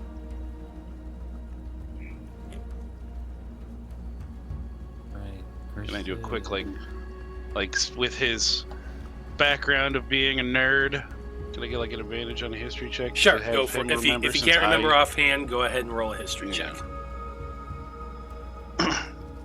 Since he is a nerd, can he get advantage?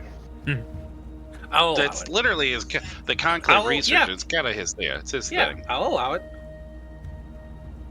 It should be. Are you gonna? I clicked on it. Come on. There it is. A 20. You've heard kind of some conflicting reports time to time, but pacing it together based off of Lisa's journal and Baba Lysaga's journal and the Strahd journal and everything else, in total, it has been... hold on, I'm double checking. I'm actually waiting for the thing to open. I was trying to look through Lysaga's journal just now.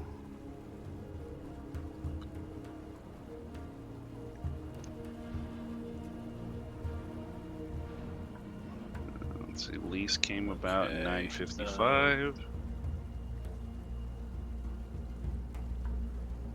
Like, is Cog actually doing this? He's pulled out the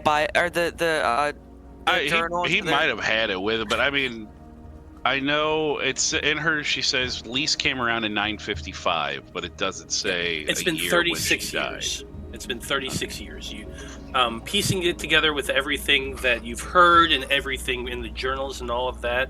36 years since Strahd ceased his war on humanity. It's just judging from the things I've read and the info, roughly 36 years since he ceased the war. Darts leans back against the coffin, strokes his chin, thinking for a moment. If I've been asleep for 36 years, that means that the cycle began sooner than it should have. My father always said that Tatiana's cycle renews every 50 years like clockwork. That means that she would have resurrected. She should have.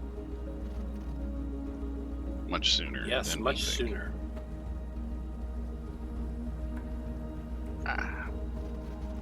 And does she age in a normal progression when she resurrects? Is she born as a child? Like My father has always indicated thus. I cannot say for certain. He's found her at various ages over the years. He got very good at searching for them. Has found her as young as 7 and 8. So you are familiar with the cycle my father is cursed to live Yes. within. I don't know quite. I guess reading the things, would he know that Strahd is cursed with a cycle? Or is it just that the, Irina or Lise... This is actually the first time you've ever really heard the term cycle, or in this sort of context. We know your mother is reborn in a form, and she has been before. I didn't know this was something that was consistently ongoing. Maybe she was just beginning to remember who she was when your father intervened. My father has always been evasive at how long he's been at this, but as near as I can tell, he has been stuck in Barovia for close to 700 years. I think we've been kind of heard that bit, that he's at least, I thought 600 was maybe the number I'm thinking, but we know it's been a while. Yes. Ah. Yes. Every 50 years, the soul of Tatiana is reborn here in Barovia. You know, my father loves my mother with all his heart, or did at one point. Yeah. I think maybe "did" is the proper word. I think that it's still there. I just think he's become so corrupted with hate that he won't even allow that kind of goodness to creep back.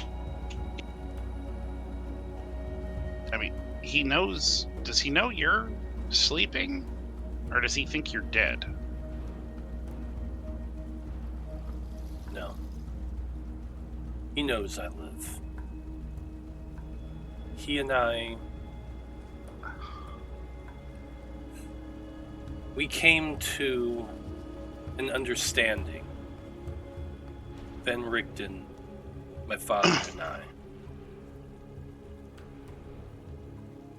Our friend Mitchell was slain, thrown from the tower. And it was only myself and Van Richten who lived. Van Richten was seriously wounded, and the armies of my father were ravaging the countryside. We made the deal that I would no longer interfere with his lands. And in return, Van Richten would be banished, and I would be exiled. You must understand, my father is a savage warrior, powerful beyond belief. I thought that with the aid of the alchemist and the mage, we would be powerful enough to stand against him, but we were like play toys to him. I was gravely wounded, and only at my mother's memory did my father allow me to walk free. But there is something you are incorrect about. There is no more love left in my father. My father's last words to me before he threw me out of Castle Ravenloft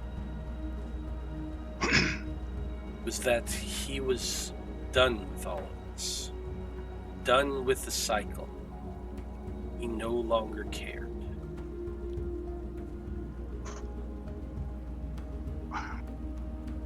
He's given up on it.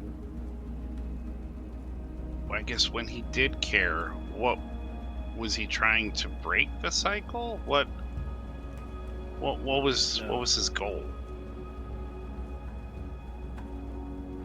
My mother once told me that she agreed to wed my father only after he agreed to live as a man, to give up the darkness, the power, the magic, all of it, and just reside with her.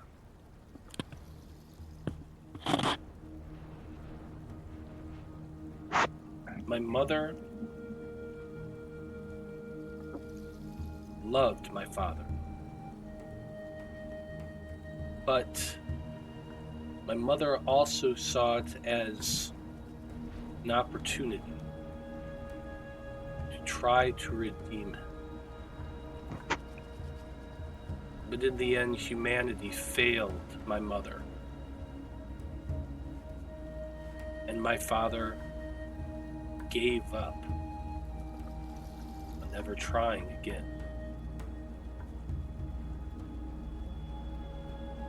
You must understand, the cycle is not just Tatiana's soul reborn over and over again, no. Tatiana's soul is purposely taken away from my father, time and time again. My father became jaded to that fact, and I believe my mother was his last attempt.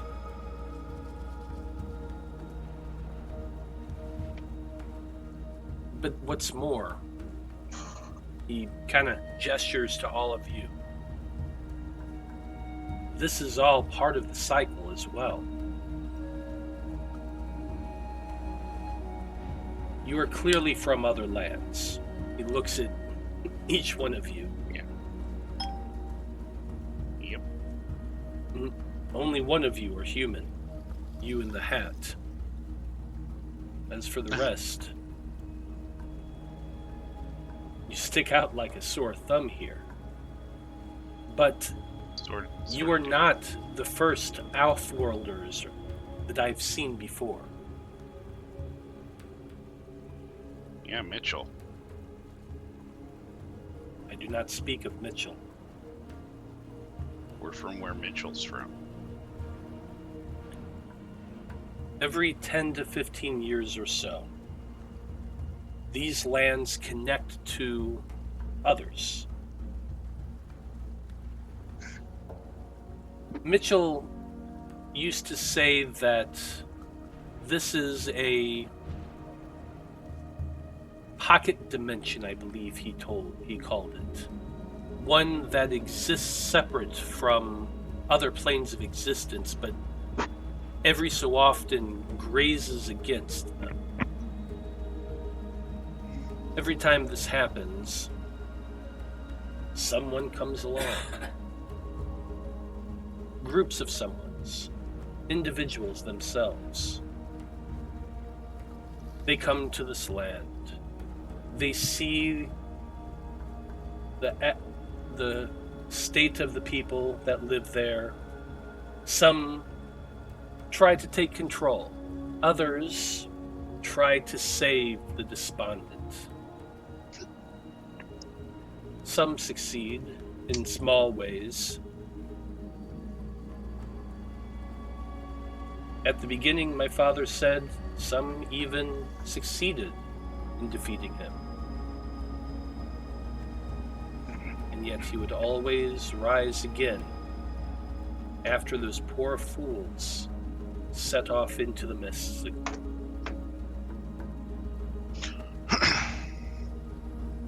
The cycle of those attempting to stand up to my father is just as old as the one my mother was the last in the line of.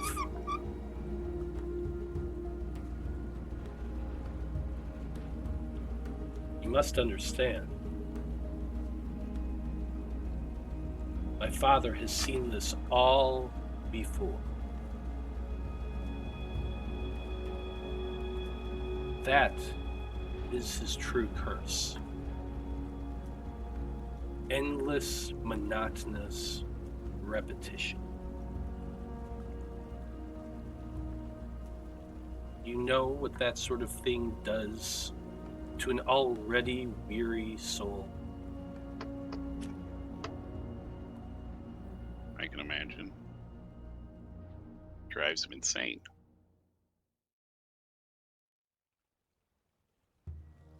And yet as long as I, and as long as Van Richten stay in our respective places,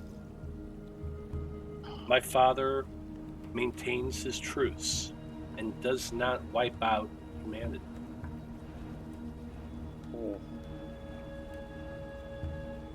Well, think Van Richten broke that rule. As I shoot towards you immediately. What? Well, alright, we came across him as he was being sacrificed by some druids to your father. And actually, we came across his daughter first, and they were looking for their father. So I don't know if your father merely left his area, came back, what happened exactly, how he got back here. But he was being sacrificed to Strahd. Strahd did kill him. He said he would. Took him away. Fuck. And he also had your mother killed. Right in front of us. The people of Aldra killed my mother. I assume you mean the reincarnation. The rebirth of your mother, yes, Irina. She was... My father had the reincarnation of Tatiana assassinated. Yes. Correct. Just as she was beginning to remember who she was. I guess this would be a persuasion check. Well, not as persuasive as blood was, but we'll find out. Uh-oh. Well, I got a +1. Oh, that's 2. That's a nat 1. Oof. Dart's eyes narrow at you. That's insanity talking. He shifts. Oh, Ashley N just redeemed an advantage. Well, I guess I'll try again. I mean, I suppose he would try and guide himself. So he's like, I promise you, this happened, and we have. So I guess it'd be a 15. I mean, if you let him guide himself, then it would be an 18. Okay. We found her journal amongst the things of an entity, a hag known as Babalai Saga. We believe Babalai Saga is the one who tricked people of Aldra. And then as Irina was learning of herself, one of a Vistani woman that was traveling with us. We didn't know she was Vistani at the time. She, I guess, got a message from Strahd and assassinated her while we slept.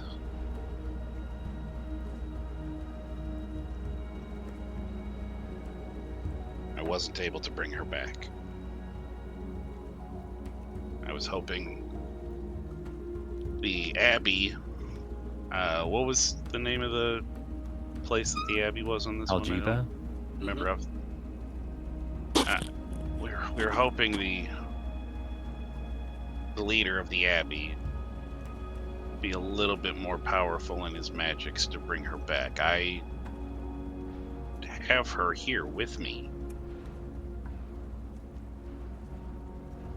keeping her body in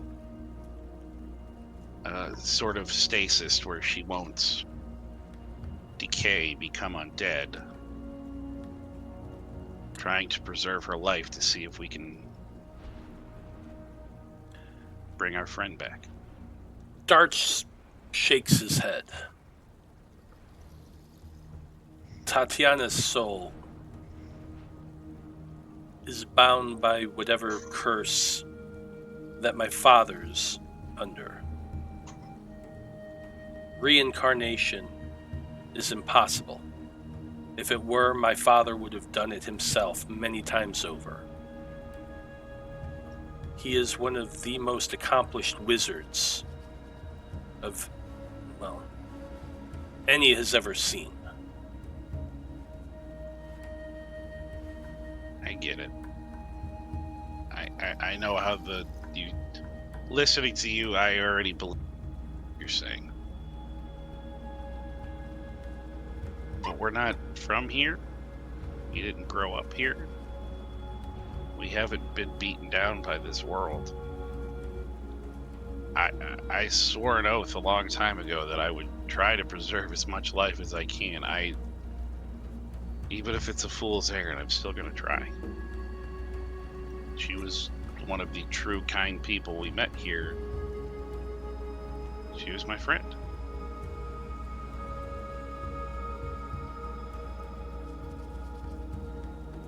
I have to try. If it's a failure, it's a failure, but I promised I would try, and I'm going to keep that promise.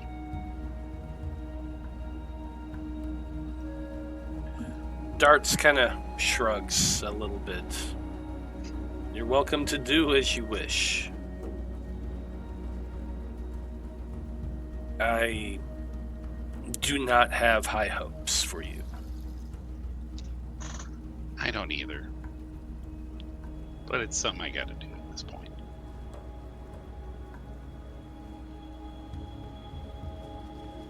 So that is why you're questing. Well, we're not just that. I mean, that's kind of on the way. If we had a checklist, that's just the most recent item we've added. Then just why- like these other groups that have come. We're trying to stop your father. We want to go home. Plain and simple. If we have to help these people and stop your father, that's what we're going to do. If I'm going to die here by his hand, I might as well do it fighting.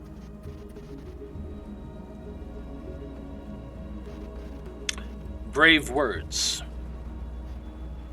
And I assume that's why you're here. Van Richten told us to seek you out.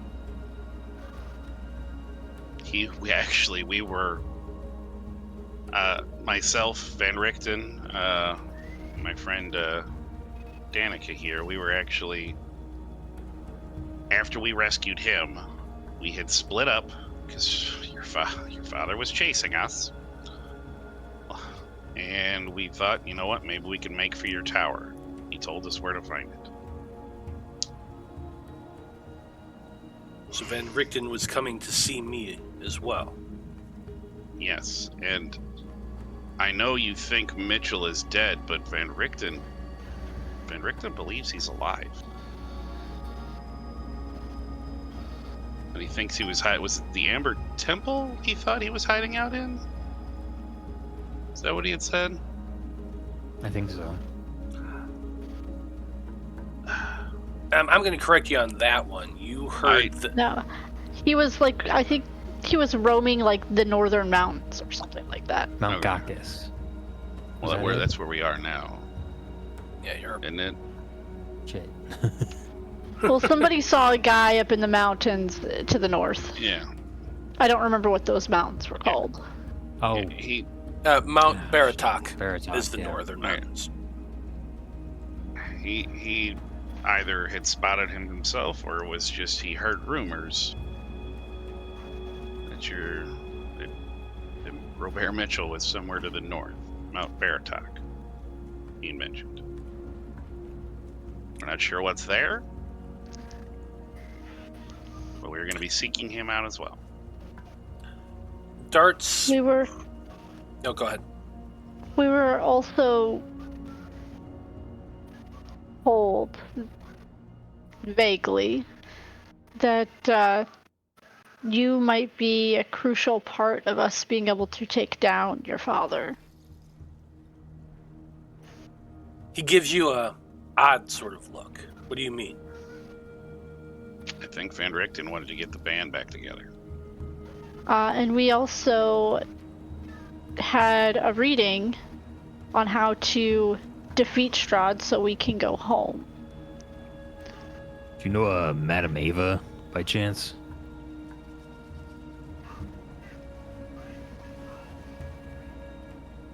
she's a Vistani woman. I do know of Madame Ava. And I know of the Vistani and their agreement with my father. Yeah. It was some Vistani that brought us here. The Vistani have a truce with my father. They serve him. They are his eyes and ears among Barovia and the lands beyond.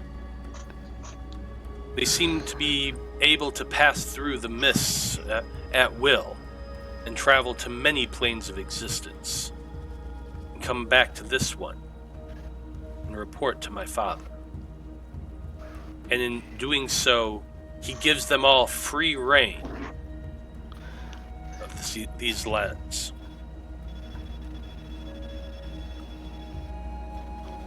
It seems not all of them are in line with following your father. There have been a few, Madame Ava included, that have helped us. She sent us looking for a weapon, and we found the weapon. Kind of. Well, we believe we know where it's at. It's at Argynvost. So we had to go talk to them. The jackass that's in charge wanted us to get the bones of the skull of Argynvost. And Babylai Saga, I swear, it's been a journey, to say the least. But we have a blueprint of what we've been told can help us defeat your father. And in doing so, we came across Van Richten, who told us to find you. And he says Mitchell is alive. I think Van Richten was trying to, like I said, get your crew back together, and maybe he saw in us an opportunity to defeat Strahd. If this is just a cycle and he comes back, if we defeat him, we can figure out maybe how to keep him defeated. Apparently it's very difficult. But what else are we gonna do? If Mitchell is still alive, he may know.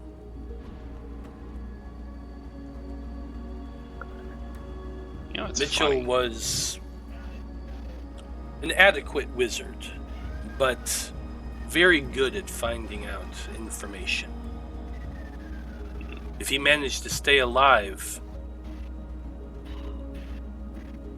he has had 35 years to gather as much as he could. Huh. When he showed up, how soon after did you go to Wardus with Strahd?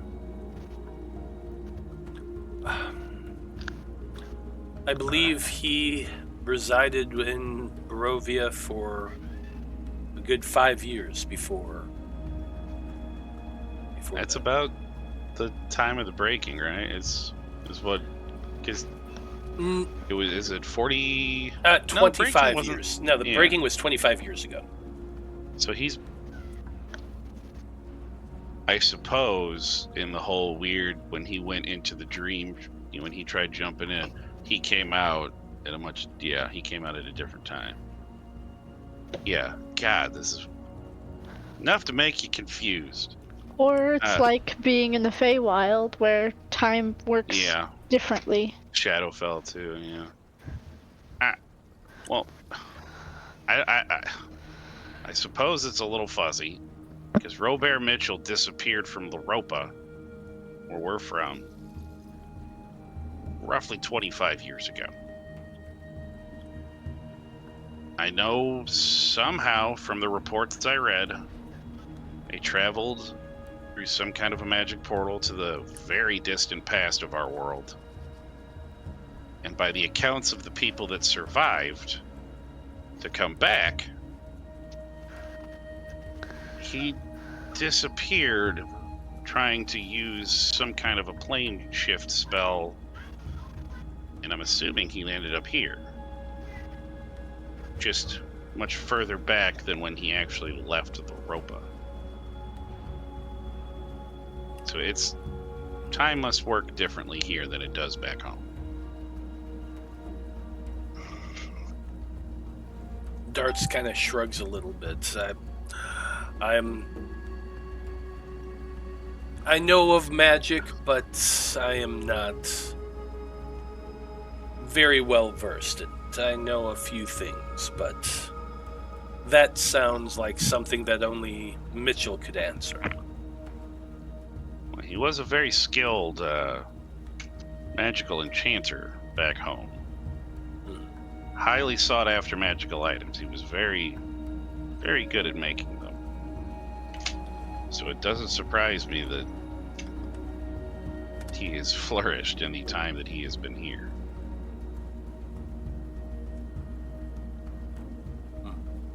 So, I mean, as I said, Van Richten wanted us to come and find you. I'm assuming he would have been better to explain these things to you.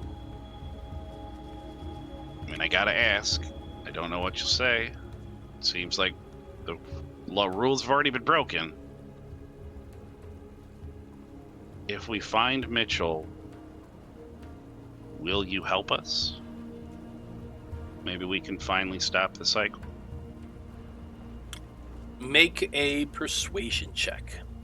Oh, why am I the one doing all this talking? We got because charisma nobody else boy. speaks up. You know, when you get on a roll, I'm just like, I'm gonna let Joe do his Everybody thing. I just don't know. jump in. Oh, I don't have charisma. I'm not gonna jump. I mean, I don't talk either. to I've got a people. +1. I mean, there's one of us that has a lot of it.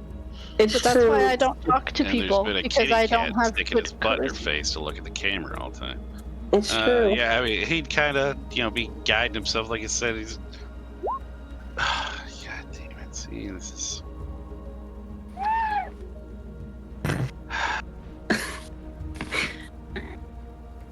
Unless somebody wants to pitch in and try and help, I would love to help him. I mean, I'll make it again since I've been the one rolling.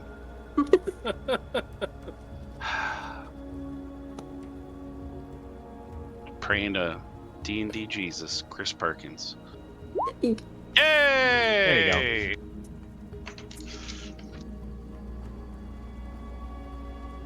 That'd be a 21. Nice. If Van Richten was willing to return to Barovia, there must be a reason. And if he was seeking out me and Mitchell, I suppose I must do the same. All of his research would still been back at Mitchell's Tower, right? We didn't take any of it with us, I don't believe. Correct? There really wasn't a whole lot of research, Well, I mean, to be it honest. was Mitchell. I guess it was Mitchell's stuff there. No, it was Van And- Richten's tower. Oh, I thought it was. Well, yeah, but I that was thought. Van no, I Richten's thought it, tower. Oh, okay. I thought it was Mitchell's Tower before, and Van Richten was just taking. Nope, it was some residence. different random That's wizard. right. It was because Esmeralda's. Yeah, Esmeralda was just using it as a one that took hideaway it. because her father knew about it. And we don't have really any of his. Did we get any of his stuff, or did Strahd take it all? I mean, when I you don't think we found did. him, he was wearing a loincloth and was being burned Yeah, alive. he was- So And we only found you found his backpack, clothing and but, things like yeah. that. Yeah. I don't know what else maybe he had learned, but I know he came back specifically to look for you and Mitchell. That I do know. I mean, Strahd unfortunately took his body with him once he killed him. Perhaps he left some information here somewhere. We could check the tower he was residing in, or we get his body back, maybe we can speak to his soul. If my father took Van Richten's body, there will not be much left of him that you recognize. My father's soulsmith can craft a body into any number of horrendous things.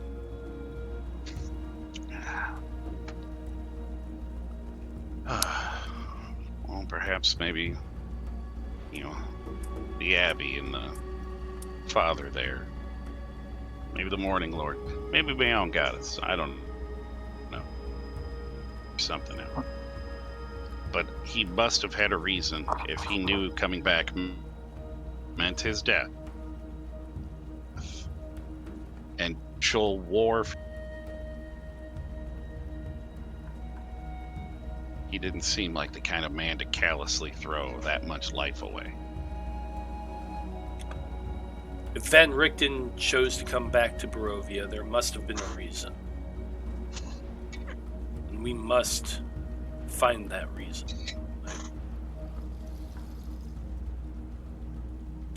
I will help Perhaps you. his daughter knows. Daughter, you say? You did mention a daughter. Yes, Esmeralda. He looks among you all. Well, where is she?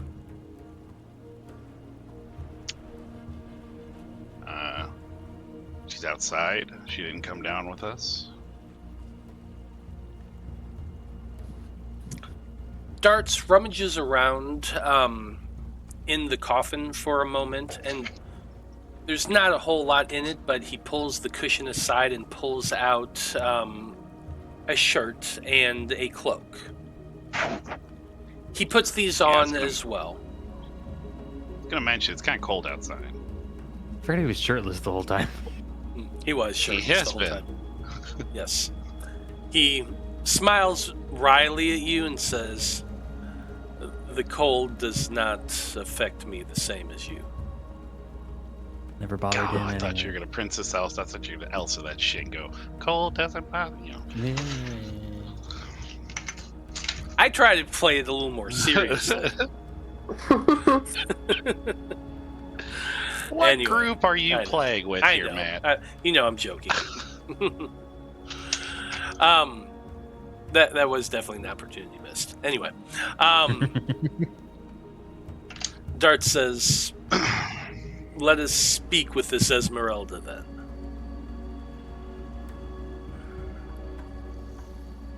He also, what's that? Sorry. You have a way to turn off all those traps on the way in? Yes, there is a hand crank in the corridor. If you turn it, it turns them off. They are all automated. Yep. There's a magic sensor up there that shuts down as well. Who, did you build all of this? He chuckles at that. No. I know something of the sciences, but no, this chamber, this hideaway was designed by my father.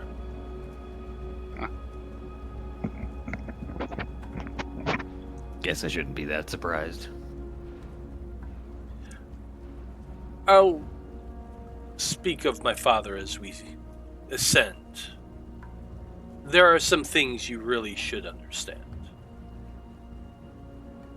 He leads you out from the coffin room, for lack of a better term, shuts off the traps, and begins leading you up the long staircase back to the surface.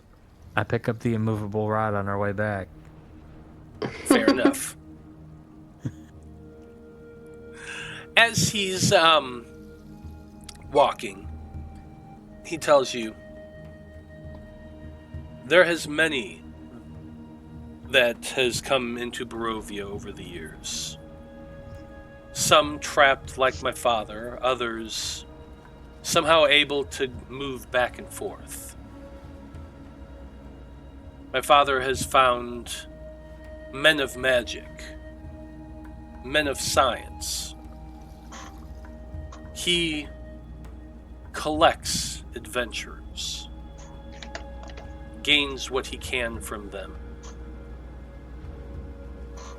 and discards them when they no longer amuse.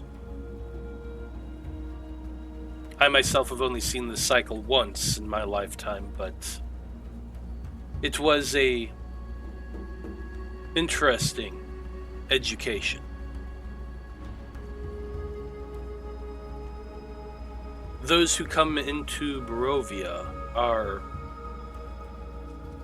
food for my father's curiosity.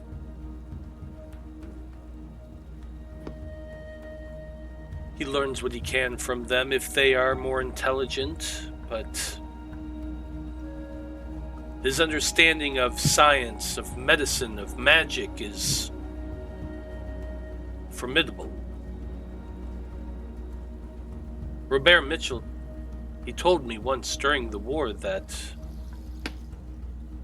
he had never seen some of the magics my father casually wielded.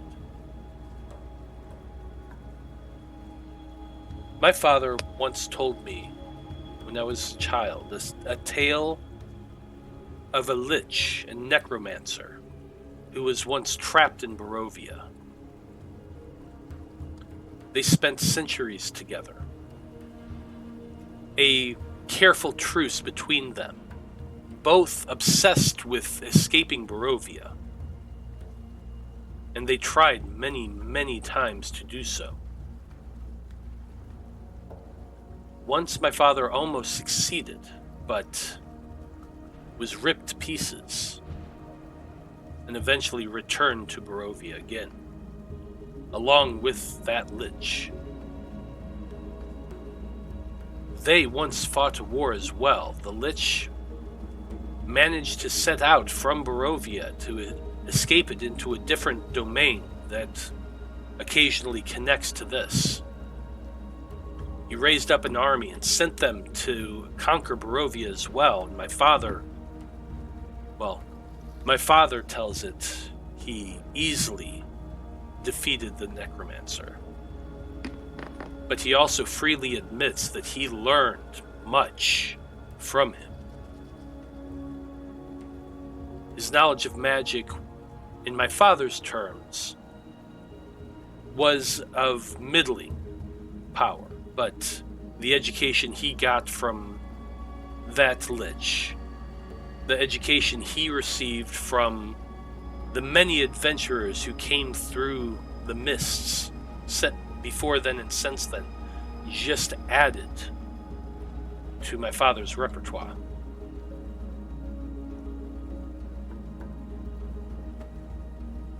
I am not kidding when I say that as a swordsman, he defeated me easily. As a mage, as a wizard, he defeated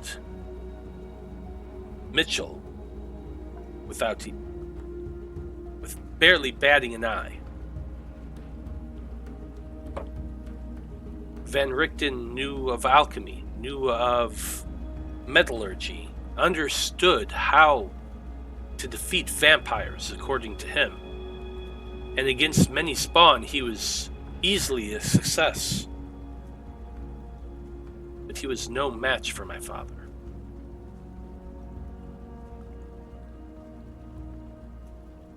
If you truly wish to defeat my father,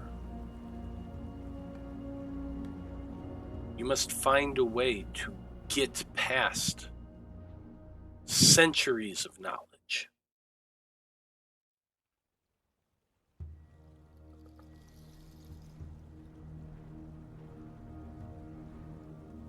Yeah. Didn't think it was gonna be easy. Still gotta try. We'll figure it out.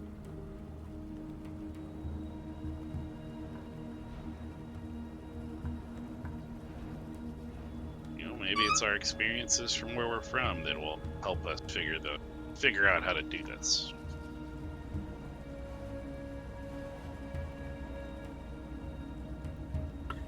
You make your way up from the basement of this tower. You find the pathway into the tower itself still open. There is a small fire built up in the opposite corner from where the fireplace is. And you see Esmeralda sitting there, tending the donkeys and otherwise just... She has a small kettle on a stand right over the fire. She's sipping on a mug, probably tea. And as you all start climbing your way up, she looks down at you, says, well, I was wondering what all happened. What did you find? And then she stops short when she sees darts. You're a vampire.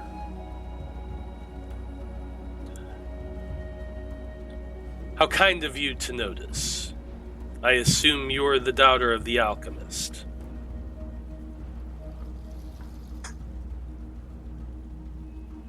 The two have a lot to discuss. And so they move to the side and begin questioning one another. Do any of you have anything you want to do, or are you just going to kind of chill and listen? Cog's gonna sit in and listen, and maybe throw out tidbits if it comes time to time, but he's gonna be like furiously taking notes. Urzak's gonna keep watch because Darts did make a big deal of saying I'm supposed to stay in this place, and we're still technically like in the tower, but he's left his like little stasis coffin type deal. So I just wanna keep an eye out for anything that might be heading our way. There are several windows, so you can look through. You can give me a perception check. What's everybody else doing? I'll keep lookout too, just in case. Yeah, 13's my number today. I don't know. You can give me one as well, Vide. 21. Thank you. Oh, good. Danika, I'm gonna listen with Cog. you're gonna listen with Cog. Yeah. Delphine.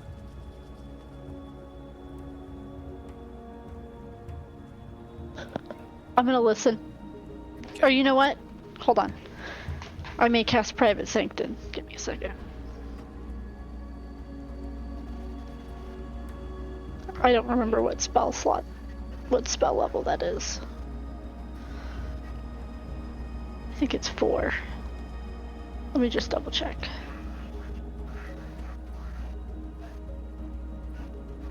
Fourth level.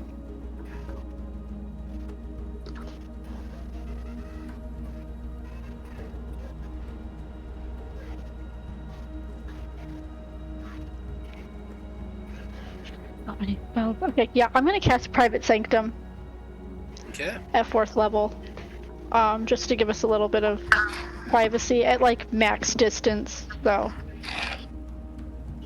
Okay, pop that up for me real quick. 100 feet.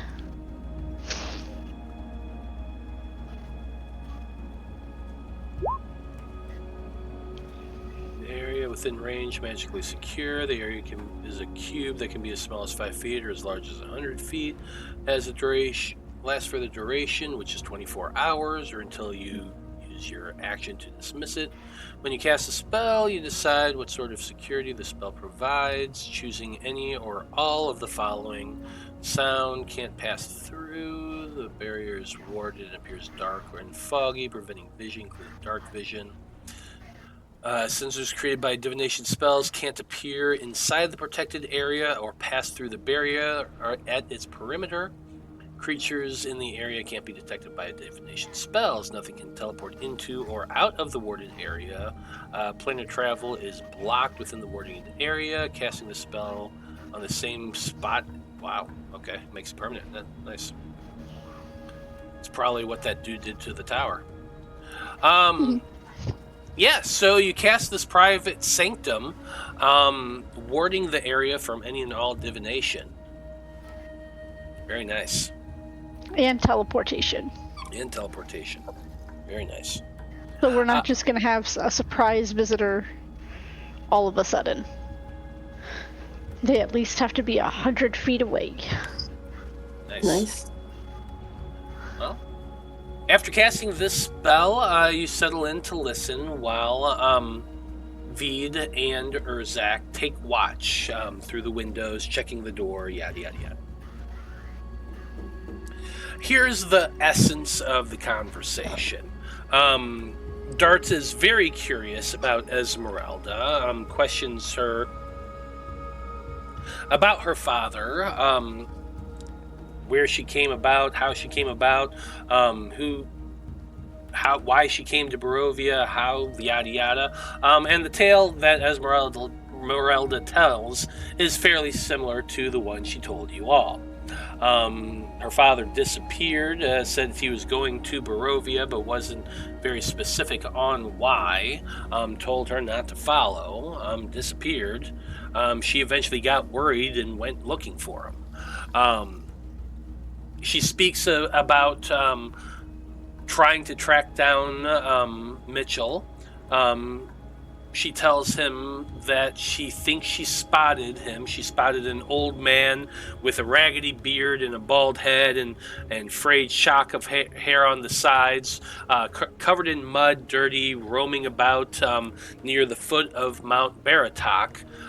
She called out to his name, called out to him, and he threw a fireball at her, and so she went running, and that's how she met back up with the rest of the party. She asks a lot about Darts and whether or not he's actually the swordsman from the tales her father told her, and he confirms that yes, that's exactly who he is. They talk a little bit about her father. They discuss a little bit about her life and where she came from. She came from another realm that is called Mordent. It's a big ass city. It's a big ass city on a lake, and she talks a little bit about that. In the end, he questions her more about Van Richten. She confirms once again where she saw him. She wants to know more about his relationship with her father. He answers questions about the war, how they spent a good 5 years together fighting against Strahd.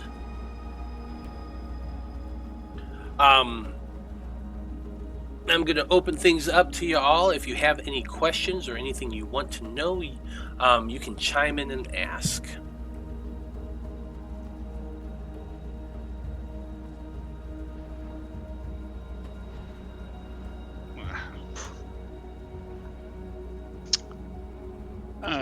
Did Esmeralda? I mean, she said she came looking for her father. Did he ever mention to her like that he figured something out?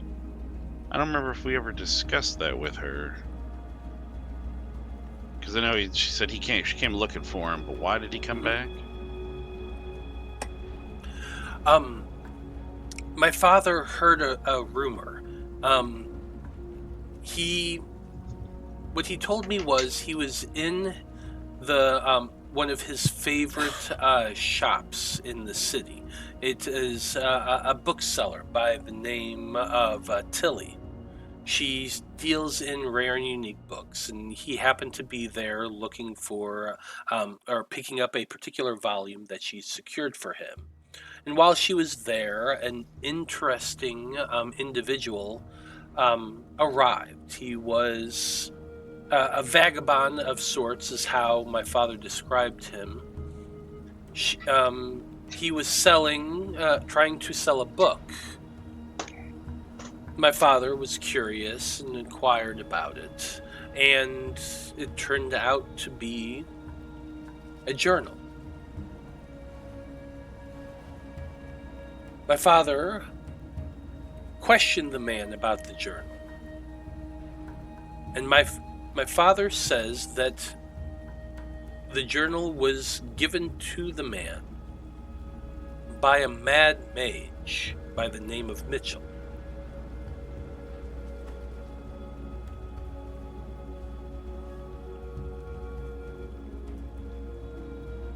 I don't suppose your father has, or mentioned did he purchase that journal? It was the journal that you found in his tower. Got. Okay. All right. Did we really go through that and see if there was there anything mentioning, hey, this is Strahd's big glowing weakness? You have access to it. Yeah, I mean, I know he's read, Babalai sagas, once Strahd, and then definitely Lisa's journals back to front. I guess it was it the Strahd one? Mm-hmm. No. Yeah, okay. So yeah, okay, we have read it then, yeah. Alright. Did the man, the vagabond, I assume he was Vistani, did he figure that out? My father did not mention it, no. Okay. He only told me that he was traveling and attempting to enter into Barovia, that I was not to follow him. And then he left, but she shrugs.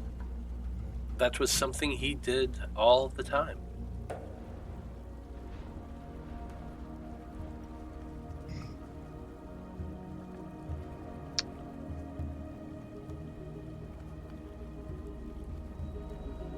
Alright.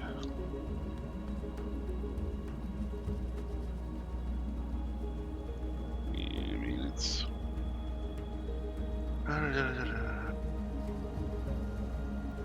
Old one, yeah, I mean, it's just talking about kind of Tatiana and how she died. Arrows from castle guards pierced his soul. But he didn't die, nor did he live.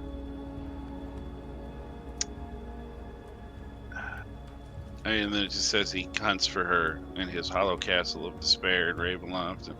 So seal shut the walls of the stairs that none may disturb me. But, I mean, he invited us to dinner, so obviously we're going to have to disturb him. Do you say that out loud, by the way? Yeah, he's probably reading through this. And he's just like, yeah, What did you just say? He invited us to dinner. Promised us safe passage while we were there. Seems to be a man of his word when he comes to say things like that. My father is a man of his word. If he said he would not do anything to you while you were in his castle, he will abide by that.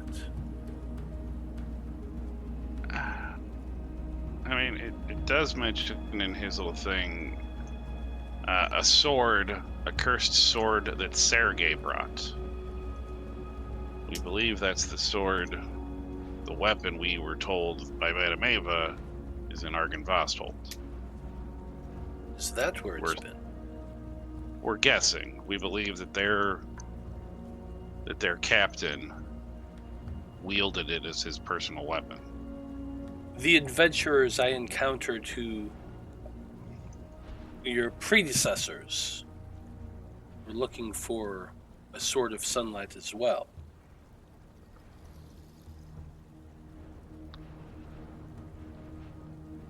And a stake through his heart won't kill him, but it will stop him from moving. Don't know how we can use that to our advantage, but I think the sword is going to be our best bet. Maybe Mitchell knows more. So much time and a lot of places to get to. Well, I mean, it's possible he's just gonna keep toying with us even after dinner. Or maybe he kills us as we leave. I don't know. I just don't have a good feeling about whatever happens to us after this dinner. Well, we have to go to dinner regardless. No, Because I if agree. we don't, he's definitely gonna kill us. Oh yeah, but I think afterwards all bets are off.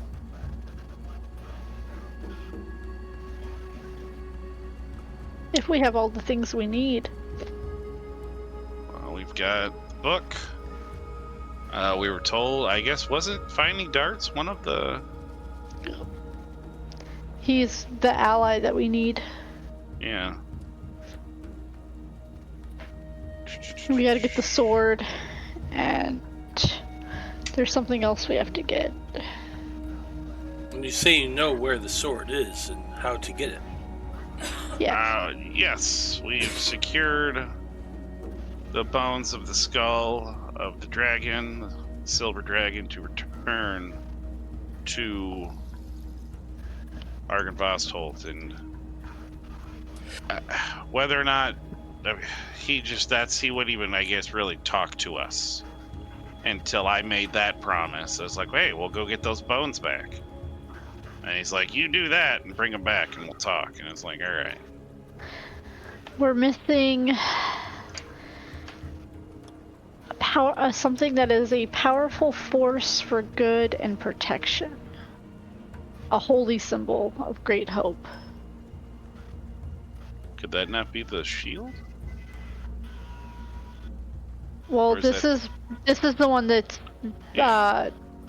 behind the amber doors, wherever those are. Oh, okay. Yeah, I was gonna say, I think we just kind of found this one on the road. Yeah, the Avenger is the Sword of Sunlight. Okay. Uh-huh. And then the broken one, I'm assuming, is him. Yep, beneath the tower in the snow.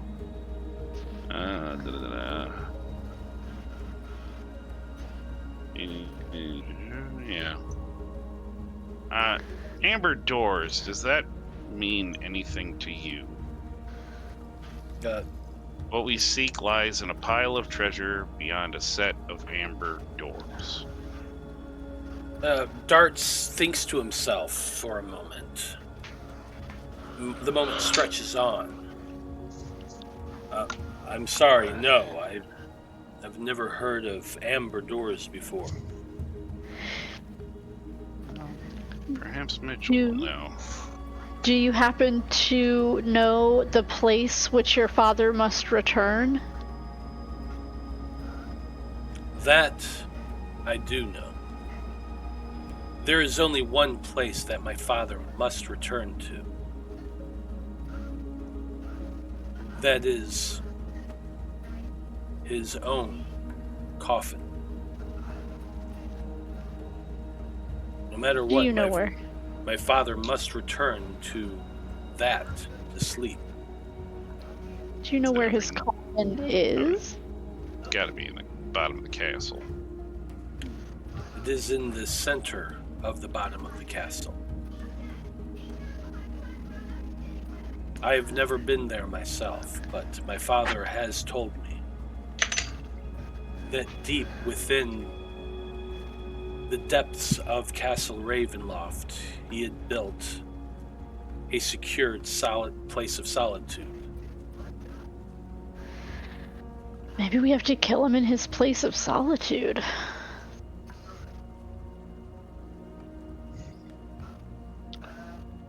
Wouldn't he just be the strongest there? I don't know. I mean, he's strong everywhere.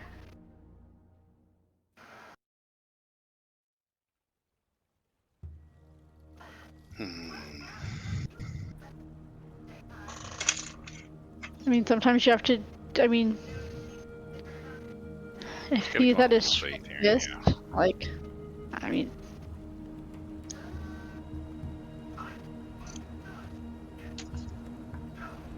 Maybe Danika can just shatter the coffin and he can't return to it.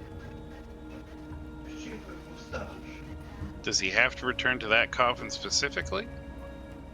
Or would he just create a new one.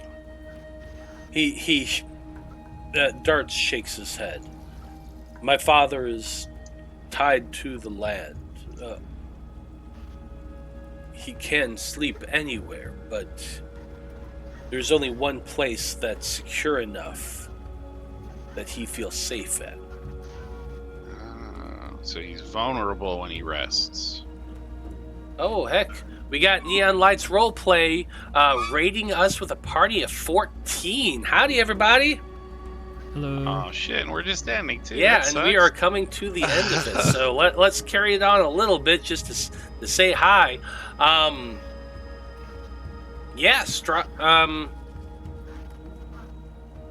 Darts at least has revealed the fact that there is a location somewhere in the center of the bottom of Castle Ravenloft that Strahd uses as a place to return, his most secure location in the castle. Okay. We know where that is. We know his one maybe weakness is the sword. We can get that. You've agreed to help us. We just need to find, maybe we can find Mitchell. And that'll be another puzzle piece. And then maybe we can find these amber doors. That would be nice.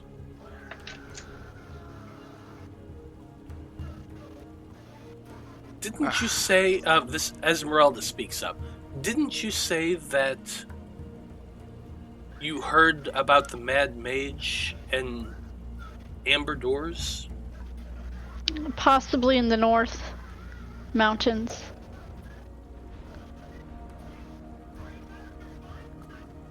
Then Yeah, because what wasn't somebody at?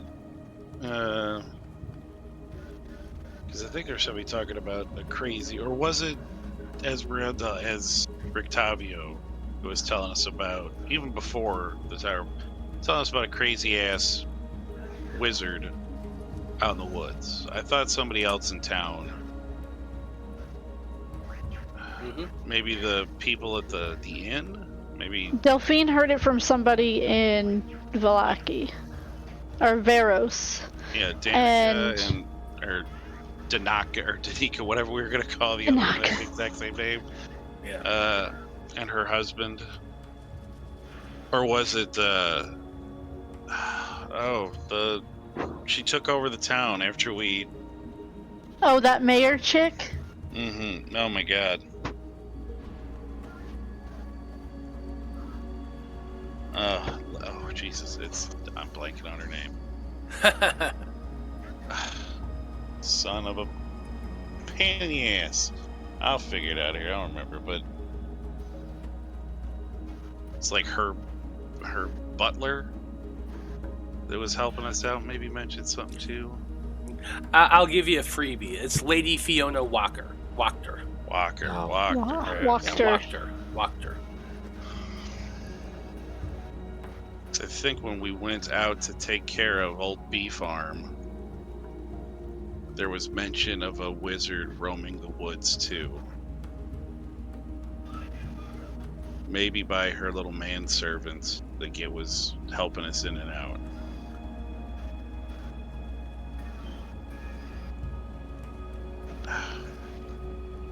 But I don't remember the. I know we heard the Amber Doors, I just don't remember from who.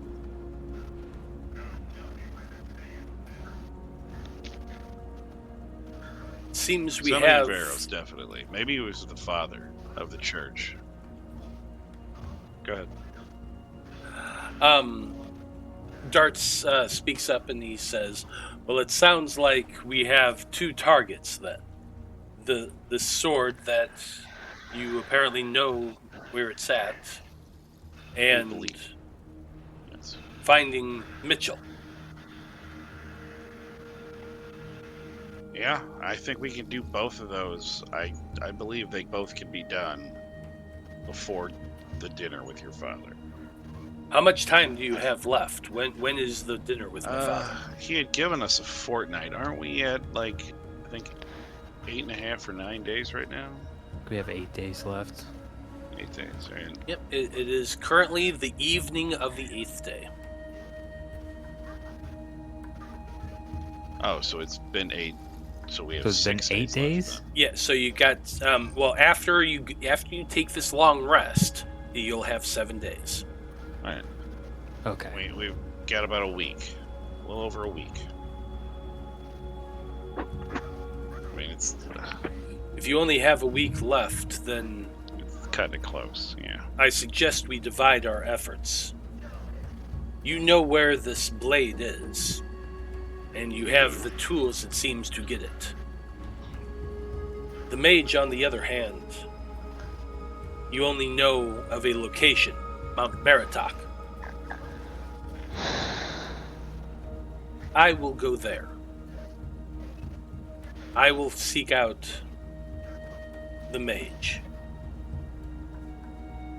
Once you are done and secured the sword,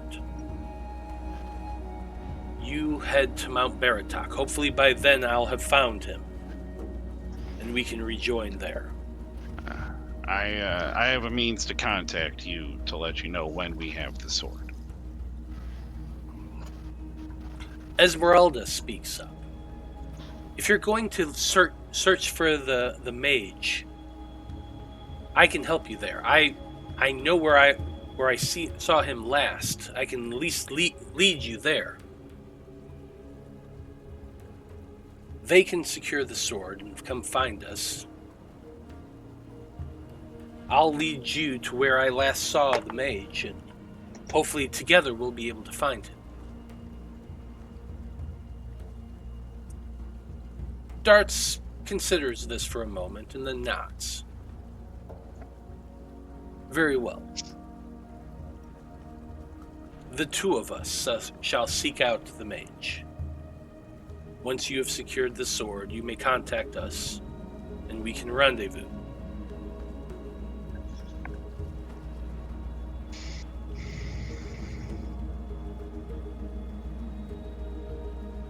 Sounds like we have a plan. Rest your tonight and get moving in the morning. Go ahead, Danika. Danika shakes her head a little bit, and she's like, I don't really like splitting up. It just makes me think about what happened when we split with Ishmark, right? It's Ishmark, right? Ismark, well, I mean, to be fair, he did that to protect his sister and to stall the townsfolk.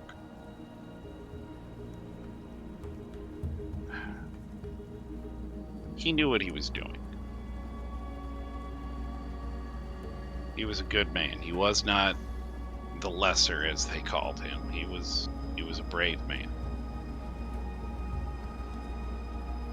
I do have my concerns that now that you're awake again, Urzak kind of looks at Darts, that you've violated whatever agreement you've made. Do you not, are you not worried about this travel on your own?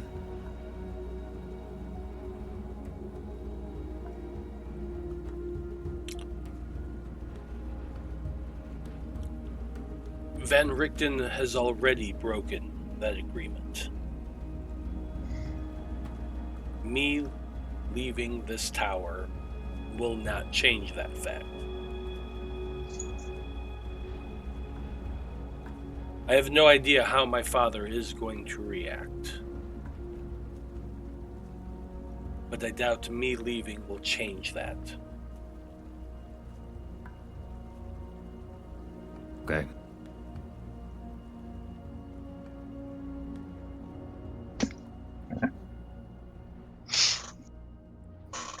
My father has eyes in many places, but he is not all-seeing.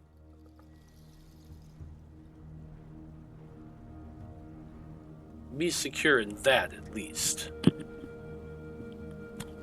And he cannot watch everyone all at once. Your group has obviously caught his attention. Yeah. And I also have this. He reaches into his pocket and pulls something out. It's a small amulet. He takes it and puts it around his neck. This is something that Mitchell gave to me back when we were fighting against my father. It protects against divination. The coffin Amulet of non-detection. does the same, but while I am out of it, at least he will not be able to scry upon me directly.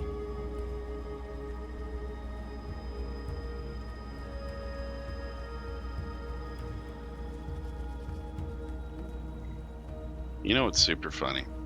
Hmm. I'm pretty sure the Fab Five found an amulet of non-detection in that young green dragon's hoard, and I think we sold it to Mitchell Probably. to buy other shit. So that potentially could be the fucking amulet we found in the green goddamn dragon's fucking That could be hoard. interesting. How that works out, huh?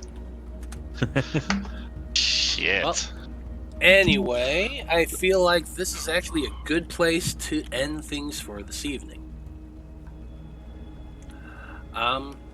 So yeah, well done everybody. You have found Darts. You have recruited him, and now you got to go get that sword.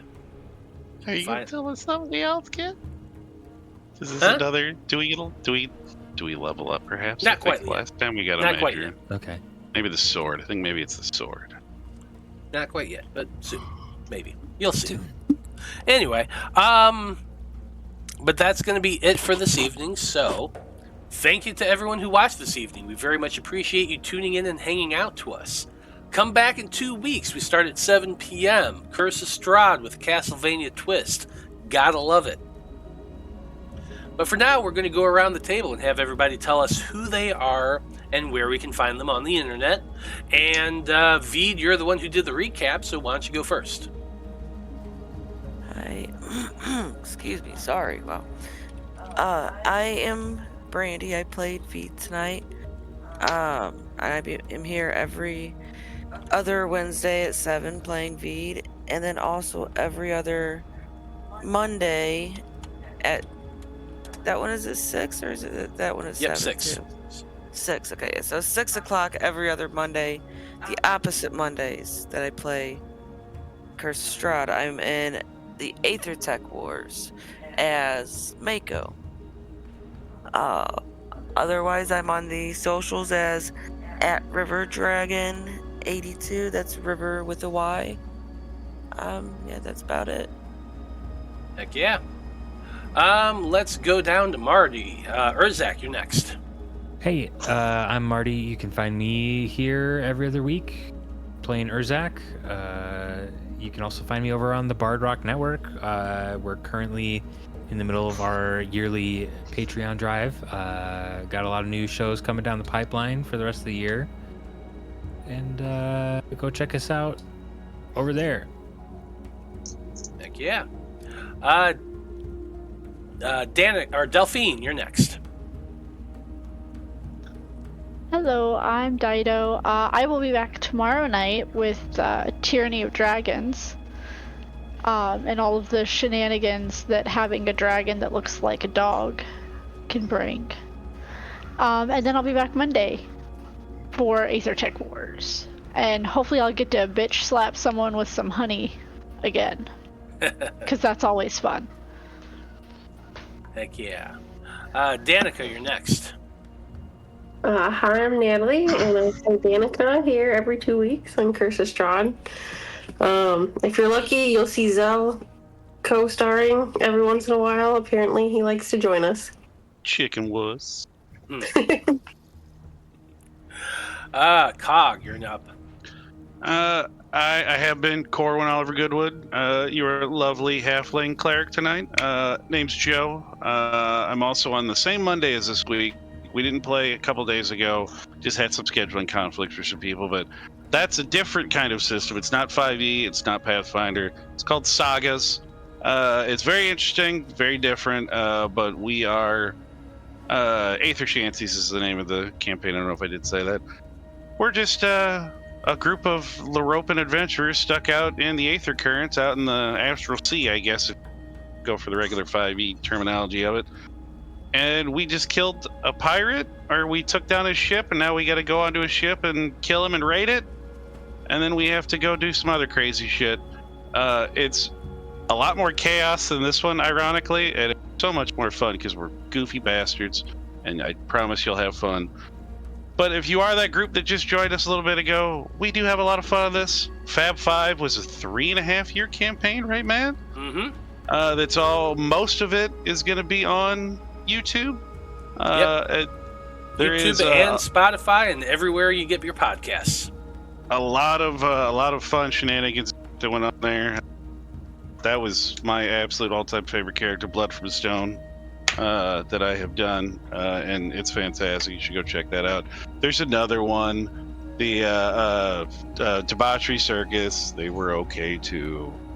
But yeah, a lot of fun. Go check us out. Absolutely. Well, as always, I am Matthew R. Dawson, your friendly neighborhood host and game master here on the Random Rhapsody Network. You can always find me right here every Monday and Wednesday running crazy games for crazy people, having a blast doing it. It's always a good time. My socials are @ScruffyWanderer. I'm on all of the socials. I exist right there. That's the name. So go follow that if you want to see me and posting my bullshit. Anyway, on behalf of everyone here in Curse of Strahd and everyone in the Random Rhapsody crew, I just want to say, thank you, folks. It's been a delight. So long, and good luck. And until next time, may you live until you die. And good night, everybody.